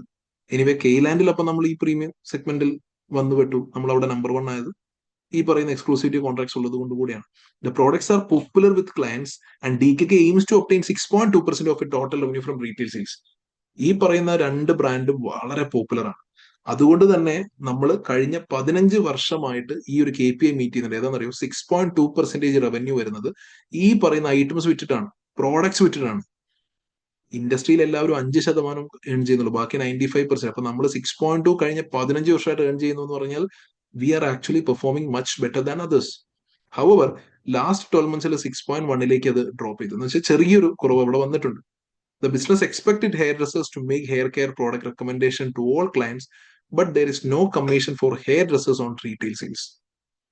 ഹെയർഡ്രസ്സേഴ്സിന് കമ്മീഷൻ കൊടുത്തിട്ടൊന്നുമില്ല. പലരും അത് ചെയ്യുന്നുണ്ടെന്ന് നമ്മൾ ഇൻഡസ്ട്രി പ്രാക്ടീസ് ആയിട്ട് കണ്ടു. പക്ഷെ നമ്മൾ നമ്മുടെ ഹെയർ ഡ്രസ്സേഴ്സിന് ആ രീതിയിലുള്ള കമ്മീഷനും കാര്യങ്ങളും ഓഫർ ചെയ്യുന്നില്ല. The close relationship with DKK hair dressers build with their clients and the trust their clients put them in ensures recommended products are usually purchased. ഇപ്പൊ ഹെയർ ഡ്രസ്സേഴ്സ് അവരും ക്ലയൻസുമായിട്ടുള്ള റിലേഷൻഷിപ്പിന്റെ അടിസ്ഥാനത്തിൽ ആ ട്രസ്റ്റ് ബിൽഡ് ചെയ്യാൻ വേണ്ടി ഏറ്റവും നല്ല പ്രോഡക്ട്സ് പറയുന്നത്, അല്ലാതെ അവിടെ ഒരു കമ്മീഷൻ ഒന്നും വെച്ചിട്ടില്ല എന്നുള്ളതാണ്. As well as selling the product to client, individuals who are not clients also visit saloons to purchase the products. അല്ലെ, അതായത് സലൂണിൽ വന്നിട്ട് ഹെയർ കട്ടിങ് സർവീസോ ഇതൊന്നും ചെയ്യാതെ വെറുതെ വഴി കൂടെ പോയ ഒരാൾക്ക് എന്ത് ചെയ്യാൻ പറ്റുന്നുണ്ട്, അപ്പോയിന്റ്മെന്റ് എടുത്തിട്ട് കയറി വരാവുള്ളൂ. അത് സർവീസിന് വേണ്ടിയിട്ടാണ്, പക്ഷെ പ്രോഡക്ട്സ് വാങ്ങാൻ വേണ്ടിയിട്ട് സലൂണിലേക്ക് വാക്ക് ഇൻ ചെയ്ത് വരാം. They visit salon to purchase the product. Tasteful window displays ensure those passing saloons who are not clients are aware of the quality products available. നമ്മൾ അത്രയും അടിപൊളിയായിട്ട് ലക്ഷൂറിയസ് ആയിട്ട് വിൻഡോ ഡിസ്പ്ലേസ് ഒക്കെ ചെയ്തു വെച്ചിട്ടുണ്ട്. DKK own the building of some of it salon but rent most of them. അപ്പോ അങ്ങനെ പറയുന്ന സമയത്ത് നമ്മൾ തമ്മിൽ പല സലൂൺസിനെ തമ്മിൽ അങ്ങോട്ടും ഇങ്ങോട്ടും കമ്പയർ ചെയ്യുന്ന സമയത്ത് റെന്റ് എന്ന് പറയുന്ന ഓവർ ഹെഡ്സ് നമ്മൾ ഈ PM ഒക്കെ പഠിച്ചിരുന്ന ഒരു ഡിവിഷണൽ അവരുടെ ROI മെഷർ ചെയ്യുന്ന സമയത്ത് റെന്റിനെ എക്സ്ക്ലൂഡ് ചെയ്ത് നിർത്തിയിട്ട് വേണം കമ്പയർ ചെയ്യാൻ. പ്രത്യേകം ശ്രദ്ധിക്കുക കേട്ടോ. കാരണം അങ്ങനെ എന്തെങ്കിലും ആണ് സിനാരിയോ വരുന്നതെങ്കിൽ some salons are rented, some are owned എന്നുള്ളതുണ്ട്. സോ റെന്റ് എന്ന് പറയുന്ന ഓവർ ഹെഡ് എല്ലാ സലൂണും ഉണ്ടാവില്ല, which will over their profits. The saloons are a key component of overall premium service offering, and the size, layout, internal decoration, fixtures and fittings of each is similar.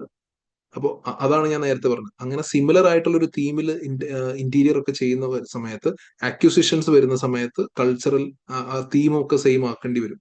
Integration challenges ഉണ്ടായേക്കും.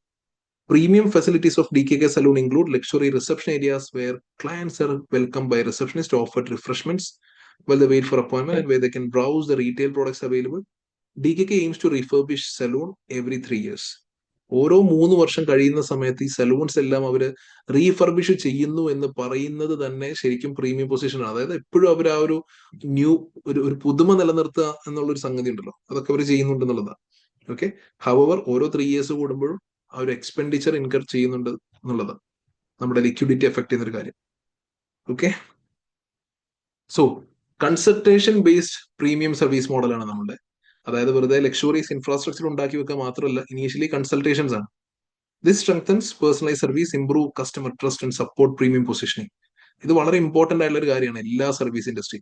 നാളെ ഒരു gym തുടങ്ങിയാലോ അല്ലെങ്കിൽ ഒരു ഡോക്ടറുടെ കേസിലൊക്കെ അതാണ് initially വരുന്ന സമയത്തുള്ള ആ ഒരു consultation that matters a lot. Then appointment only system support exclusivity. വെറുതെ വാക്ക് ഇൻ ചെയ്ത് കയറി വരാൻ കഴിയില്ല എന്ന് പറയുമ്പോൾ, even though we are losing revenue from those walk in customers, ഇതൊരു കുറച്ചുകൂടെ ഡിമാൻഡ് ഉണ്ടാക്കുന്ന ഒരു കാര്യമാണ്. Third one, standardization support service consistency. എല്ലാ സലൂണിന്റെ ഇന്റീരിയറും കാര്യങ്ങളും സെയിം ആണ്, സ്റ്റാഫിന്റെ നമ്പേഴ്സ് സെയിം ആണ് എന്നൊക്കെ പറയുന്ന സമയത്ത് എവിടെ ചെന്ന് കഴിഞ്ഞാലും സെയിം ലെവൽ ഓഫ് സർവീസ് ആ കിട്ടുന്നത് എന്നൊരു ട്രസ്റ്റ് ഉണ്ടാവും കസ്റ്റമേഴ്സിന്റെ നിന്ന്. ഓക്കെ. അപ്പോൾ സർവീസ് കൺസിസ്റ്റൻസി ഉണ്ടെന്നുള്ളത്. Then retail products create additional revenue opportunities. Already ഏറ്റവും ഇന്റർനാഷണൽ റെക്കഗ്നേഷൻ ഉള്ള 2 ബ്രാൻഡായിട്ടാണ് നമ്മുടെ എക്സ്ക്ലൂസിവിറ്റി കോൺട്രാക്ട്സ്. അതും 6.2% നമ്മൾ റവന്യൂ ഏൺ ചെയ്യുന്നുണ്ട്, which is our additional revenue. Exclusive agreements എന്ന് പറയുന്നത് തന്നെ ഒരു ഡിഫറൻസിയേഷനാണ്. കാരണം കെയ്ലാൻഡിൽ വേറെ ആർക്കും ഈ പ്രോഡക്ട്സ് വിൽക്കാൻ കഴിയുന്നില്ല. Hair dressers play important sales role. 6.2 നിന്ന് ലാസ്റ്റ് ഇയറിൽ 6.1% ആയിട്ട് കുറഞ്ഞു എന്ന് പറയുന്നുണ്ടല്ലോ.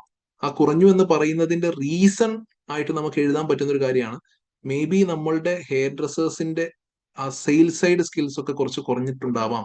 അല്ലെങ്കിൽ അവര് എന്തെങ്കിലും കാര്യത്തിൽ എംപ്ലോയീസ് ഡിസാറ്റിസ്ഫൈഡ് ആയിട്ട് നിൽക്കുകയാണ്, ഹെയർ ഡ്രസ്സേഴ്സ് ഒക്കെ സാറ്റിസ്ഫാക്ഷൻ ഒക്കെ കുറഞ്ഞു നിൽക്കുകയാണെങ്കിൽ അവർ അത്ര അധികമായിട്ടൊന്നും ചിലപ്പോൾ റെക്കമെൻഡ് ചെയ്യണമെന്നില്ല നമ്മുടെ പ്രോഡക്ട്സ് വിൽക്കുന്ന, അല്ലെ? അത് സ്വാഭാവികമായിട്ട് സംഭവിക്കുന്ന ഒരു കാര്യം. അപ്പോൾ അങ്ങനെയുള്ള റീസൺ, അതാണ് അനാലിസിസ് കേട്ടോ. ആ ഒരു സ്കിൽ സെറ്റ് എന്തായാലും ഉണ്ടാവണം നിങ്ങൾക്ക്. നമ്മളൊരു നമ്പർ 6.2 നിന്ന് 6.1 ആയിട്ട് കുറഞ്ഞു എന്ന് പറയുമ്പോൾ അതിന്റെ റീസൺ ഇങ്ങനെ ആലോചിക്കാനുള്ള നോളജ് നമുക്ക് എസ് ബി ഐയിൽ ഉണ്ടാവണം. അപ്പോൾ പല ക്വസ്റ്റ്യൻ ചെയ്തതാണ്.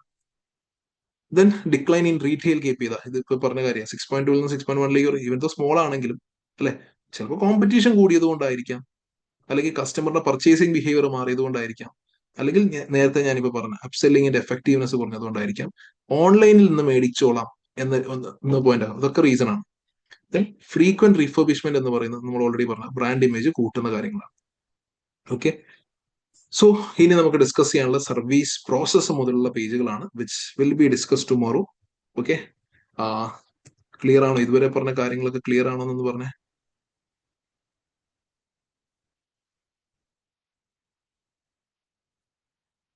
ഫൗണ്ടർ NED ആയി കഴിഞ്ഞാൽ കുഴപ്പമുണ്ടോ എന്ന് ചോദിച്ചു കഴിഞ്ഞാൽ ഞാൻ പറഞ്ഞില്ലേ, നമ്മൾ അൺലിസ്റ്റഡ് ആയതുകൊണ്ട് നമുക്ക് ഒരു പ്രശ്നമില്ലെന്ന് പറയാം. എത്രയോ കമ്പനികൾ അൺലിസ്റ്റഡ് ആയ ആളുകൾ, ഫൗണ്ടേഴ്സ് തന്നെ, ഷെയർസ് ഹോൾഡ് ചെയ്യുന്ന ആളുകൾ തന്നെ ചെയർമാൻഷിപ്പ് വഹിക്കുന്നുണ്ട്. സോ അതൊന്നും ഒരു പ്രശ്നമുള്ള കാര്യമല്ല. അപ്പൊ അതുകൊണ്ട് വരുന്ന പ്രശ്നം എന്ന് പറഞ്ഞാൽ അയാളുടെ ഈ NED എന്ന് പറയാൻ പറ്റില്ല. കാരണം അത്രയൊന്നും ഇൻഡിപെൻഡൻസ് അപ്പോൾ അയാൾക്ക് ഉണ്ടാവില്ല. Because he's a founder, he's a share holder, അല്ലെ? അയാൾ എക്സിക്യൂഷൻ ലെവലിൽ തന്നെയായിരിക്കും അയാളുടെ തോട്ട്സ് ഒക്കെ പോകുന്നുണ്ടാവും. Okay. Excessive power with non executive chair, അതൊരു ഡ്രോബാക്ക് ആയിട്ട്, അതാ ഞാൻ പറഞ്ഞത്, അതൊരു ഡ്രോബാക്ക് ആയിട്ട് പറയണമെങ്കിൽ പറയാന്നുള്ളൂ. അതുകൊണ്ടുള്ള എല്ലാത്തിനും പ്രോസും കോൺസും ഉണ്ടല്ലോ. ഇവിടെ പ്രോസ് അത്രയധികം പ്രോസ് ഉണ്ട്. ഞാൻ നേരത്തെ പറഞ്ഞ ഈ ഫാമിലിയുടെ കയ്യിൽ, ഇയാളുടെ കയ്യിൽ തന്നെയാണ് ഇത്രയും ഷെയർ ഹോൾഡിങ്സ് ഉള്ളത്. അപ്പൊ എങ്ങോട്ടാണ് കമ്പനിയെ ഡ്രൈവ് ചെയ്യേണ്ടതെന്നുള്ള വ്യക്തമായ വിഷൻ ഒരു ഫൗണ്ടർക്കാണ് ഉണ്ടാവുക, അല്ലെ? എത്രയോ കമ്പനീസ് ഫെയിൽ ആയി പോയിട്ടുണ്ടെന്ന് അറിയാം. ഫൗണ്ടേഴ്സിന്റെ കൺട്രോളിൽ നിന്ന് കമ്പനി പോയി കഴിഞ്ഞു കഴിഞ്ഞാൽ കമ്പനി ഫൗണ്ടേഴ്സിന്റെ വിഷൻ നിന്നൊക്കെ തെന്നി മാറിപ്പോയിട്ടുണ്ടാവും. ഓവർ ദ പീരിയഡ് വേറൊരു വിഷനിലേക്കൊക്കെ പോയിട്ടുണ്ടാവും. അങ്ങനെ ഒരു കേസ് വരുമ്പോൾ ഇവിടെ ഡെന്നിസിന്റെ കേസിൽ വളരെ പോസിറ്റീവായിട്ട്, like he holds all the shares. Okay. വേറെ 1-2 ഡൗട്ട്സ് ഇങ്ങനെ വരുന്നുണ്ടോ എന്ന് നോക്കിക്കോട്ടെ, ഒരു മിനിറ്റ്.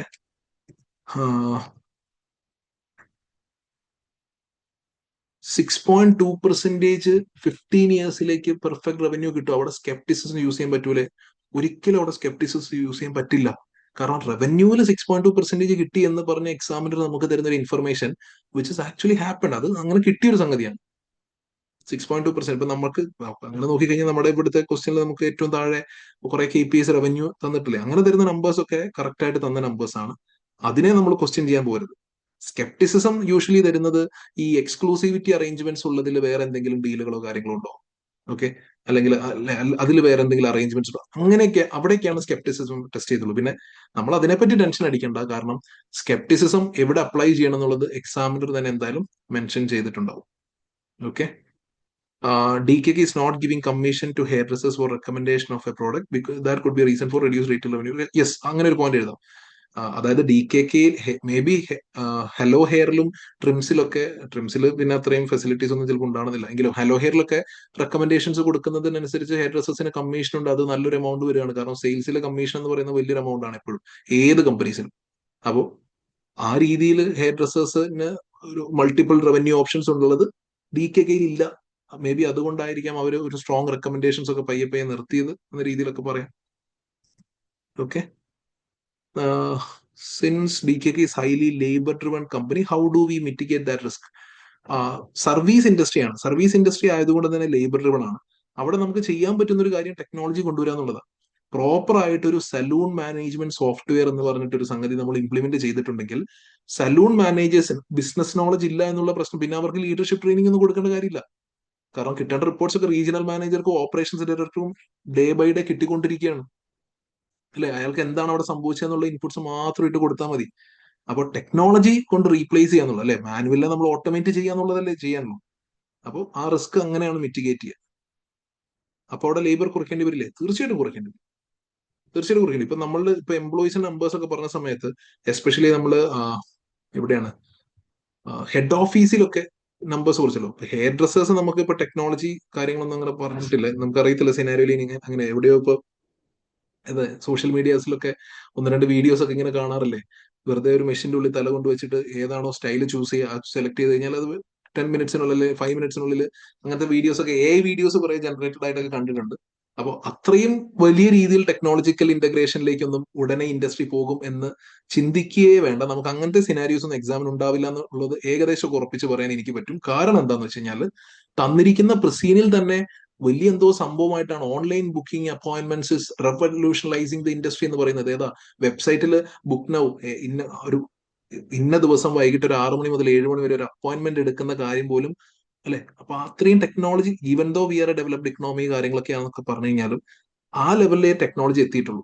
അപ്പൊ ഹെയർ ഡ്രസ്സേഴ്സ് എന്തായാലും അവിടെ എസെൻഷ്യൽ ആണ്, അസിസ്റ്റൻസ് എന്തായാലും അവിടെ എസെൻഷ്യൽ ആണ്, അല്ലെ. അവിടെ നമുക്ക് റീപ്ലേസ് ചെയ്യാൻ പറ്റുന്ന ഇത് കുറെയൊക്കെ മേ ബി സലൂൺ മാനേജേഴ്സിന്റെ നമ്പേഴ്സ് ആയിരിക്കാം, അല്ലെങ്കിൽ ഹെഡ് ഓഫീസിലെ സ്റ്റാഫിന്റെ നമ്പേഴ്സ് ആയിരിക്കാം. പിന്നെ കറന്റ്ലി ഉള്ള rather than employee turn over, currently ഉള്ള കുറെ ഓപ്പറേഷണൽ ഇൻഎഫിഷ്യൻസീസ് ഉണ്ട്, ഡബിൾ അപ്പോയിന്റ്മെന്റ്സ് എടുക്കുന്ന കാര്യങ്ങളൊക്കെ, അതൊക്കെ റിമൂവ് ചെയ്യുക എന്നുള്ളതാണ് ശരിക്കും ഈ പറയുന്ന ഓട്ടോമേഷനിലൂടെ പോസിബിൾ ആവും. നല്ലൊരു ERP വന്നു കഴിഞ്ഞാൽ പോസിബിൾ ആവും. അതേപോലെ കസ്റ്റമർ റെക്കോർഡ്സും കാര്യങ്ങളും പ്രോപ്പർലി മെയിൻറ്റെയിൻ ചെയ്യാം, കസ്റ്റമേഴ്സിന് റിമൈൻഡേഴ്സ് അയക്കാം, നോ ഷോസ് കുറയ്ക്കാം. ബേസിക്കലി അതൊക്കെ റവന്യൂ ഇൻക്രീസ് ചെയ്യുന്ന കാര്യമാണ്, റവന്യൂയിലേക്ക് പോസിറ്റീവ്ലി ഡ്രൈവ് ചെയ്യുന്ന കാര്യങ്ങളാണ്. Okay, can we consider losing skilled hair dressers as intellectual risk? Yes, obviously. അതായത് നല്ല രീതിയിൽ സെലിബ്രിറ്റി ഹെയർ ഡ്രസ്സേഴ്സ് ഒക്കെ ഒരുപാടുണ്ട്, അല്ലെങ്കിൽ സോഷ്യൽ മീഡിയ ഫോളോയിങ്ങോ, അല്ലെങ്കിൽ നമ്മൾ നേരത്തെ പറഞ്ഞ ഇൻഡസ്ട്രി ബോഡി നടത്തുന്ന എക്സിബിഷൻസിൽ കോമ്പറ്റീഷൻ വിൻ ചെയ്യുന്ന ഹെയർ ഡ്രസ്സേഴ്സ് ഒക്കെ ഉണ്ടാവല്ലോ. അങ്ങനെയുള്ള ഹെയർ ഡ്രസ്സേഴ്സ് നമ്മളിൽ നിന്ന് ലോസ് ചെയ്ത് മറ്റൊരു സലൂണിലേക്ക് പോകുന്നത് ഒബ്വിയസ്ലി നമ്മളെ സംബന്ധിച്ചൊരു ഒരു റിസ്ക് ആയിട്ട് തന്നെ നമുക്ക് മെൻഷൻ ചെയ്യാം. ഹവർ നമ്മൾ അങ്ങനെ ഒരു പേഴ്സൺ ഓറിയന്റഡ് ആയിട്ട് നിൽക്കരുത്. ഞാനത് ഇന്നലെ ക്ലാസ്സിൽ ഓൾറെഡി പറഞ്ഞതാ. DKK എന്ന ബ്രാൻഡിലാണ് ആളുകൾ ബിലീവ് ചെയ്യേണ്ടത്, അല്ലെ, അല്ലാതെ ഏതെങ്കിലും, കാരണം എല്ലാ സലൂണിലും 10 സ്റ്റാഫ് വെച്ചിട്ട് പോകുന്നത് അതാണ്, ആ രീതിയിലാണ് വിഷൻ. അപ്പോൾ ഒരിക്കലും ഏതെങ്കിലും ഒരു സെലിബ്രിറ്റി ഹെയർ ഡ്രസ്സിനെ റിലൈ ചെയ്തിട്ടല്ല കറന്റ് നമ്മുടെ ഓപ്പറേഷൻ റൺ ചെയ്യുന്നുള്ളത് വളരെ എവിഡന്റാ. ഇപ്പൊ ഡെന്നിസും കോക്കോയും എന്ന് പറഞ്ഞ 2 ഫൗണ്ടേഴ്സ് ഭയങ്കര കിഡിലൻ ഹെയർ ഡ്രസ്സേഴ്സ് ആയിരുന്നു. അവർക്ക് അങ്ങനെയാണെങ്കിൽ ഒരൊറ്റ സലൂൺ മാത്രമേ നിൽക്കാൻ പറ്റുന്നുള്ളൂ. അവരെ ഓപ്പറേഷണൽ പാർട്ടിലേക്ക് മാറ്റി, അവര് CEO ആയിട്ടും അല്ലെങ്കിൽ പിന്നീട് ചെയർമാൻ ആയിട്ടൊക്കെ മാറി, അവർ റിട്ടയർ ചെയ്തു. അവിടെ ബിസിനസ് റൺ ചെയ്യുന്നത് ഡെന്നിസിന്റെ ഹെയർ ഡ്രസ്സിംഗ് എക്സ്പെർട്ടൈസിലല്ല. അതിനുവേണ്ടി അയാൾ ഉണ്ടാക്കി വെച്ച കുറെ SOPസും കാര്യങ്ങളും സിമിലർലി അഫക്ട് ചെയ്യുമ്പോഴേ സ്കെയിൽ ചെയ്യാൻ പറ്റത്തുള്ളൂ. അപ്പോൾ സ്കെയിലബിലിറ്റി പാർട്ടില് സർവീസ് ഇൻഡസ്ട്രീസിനെ സ്കെയിൽ ചെയ്യാന്ന് പറയുന്നത് ശരിക്കും കുറച്ച് ബുദ്ധിമുട്ടുള്ള കാര്യമാണ്. But DKK has done pretty well in that. Okay, clear ആണോ? ഓക്കെ അല്ലേ? ശരി, അപ്പോ ബാക്കി നമുക്ക് നാളെ ഡിസ്കസ് ചെയ്യാം. Okay, thank you so much for joining guys. See you all tomorrow. Probably നാളെ കൊണ്ട് തന്നെ തീരും. ആൻഡ് ഈ ഡോക്യുമെന്റ് ഷെയർ ചെയ്യുന്ന കാര്യം ഞാൻ പറ്റുമെങ്കിൽ ഇന്ന് രാത്രി തന്നെ അല്ലെങ്കിൽ നാളെ മോർണിംഗ് കേട്ടോ, ഞാൻ ഫുൾ ടൈം ഇതിൽ തന്നെയാണ് ഇരുന്ന് ചെയ്തുകൊണ്ടിരിക്കുകയാണ്. Okay, definitely I will share as soon as possible. Okay, നാളെ കൂടെ പ്രോബ്ലം എന്തായാലും നാളേക്കുള്ളിൽ എന്തായാലും തരും. Okay, thank you so much for your patience. See you all tomorrow. By.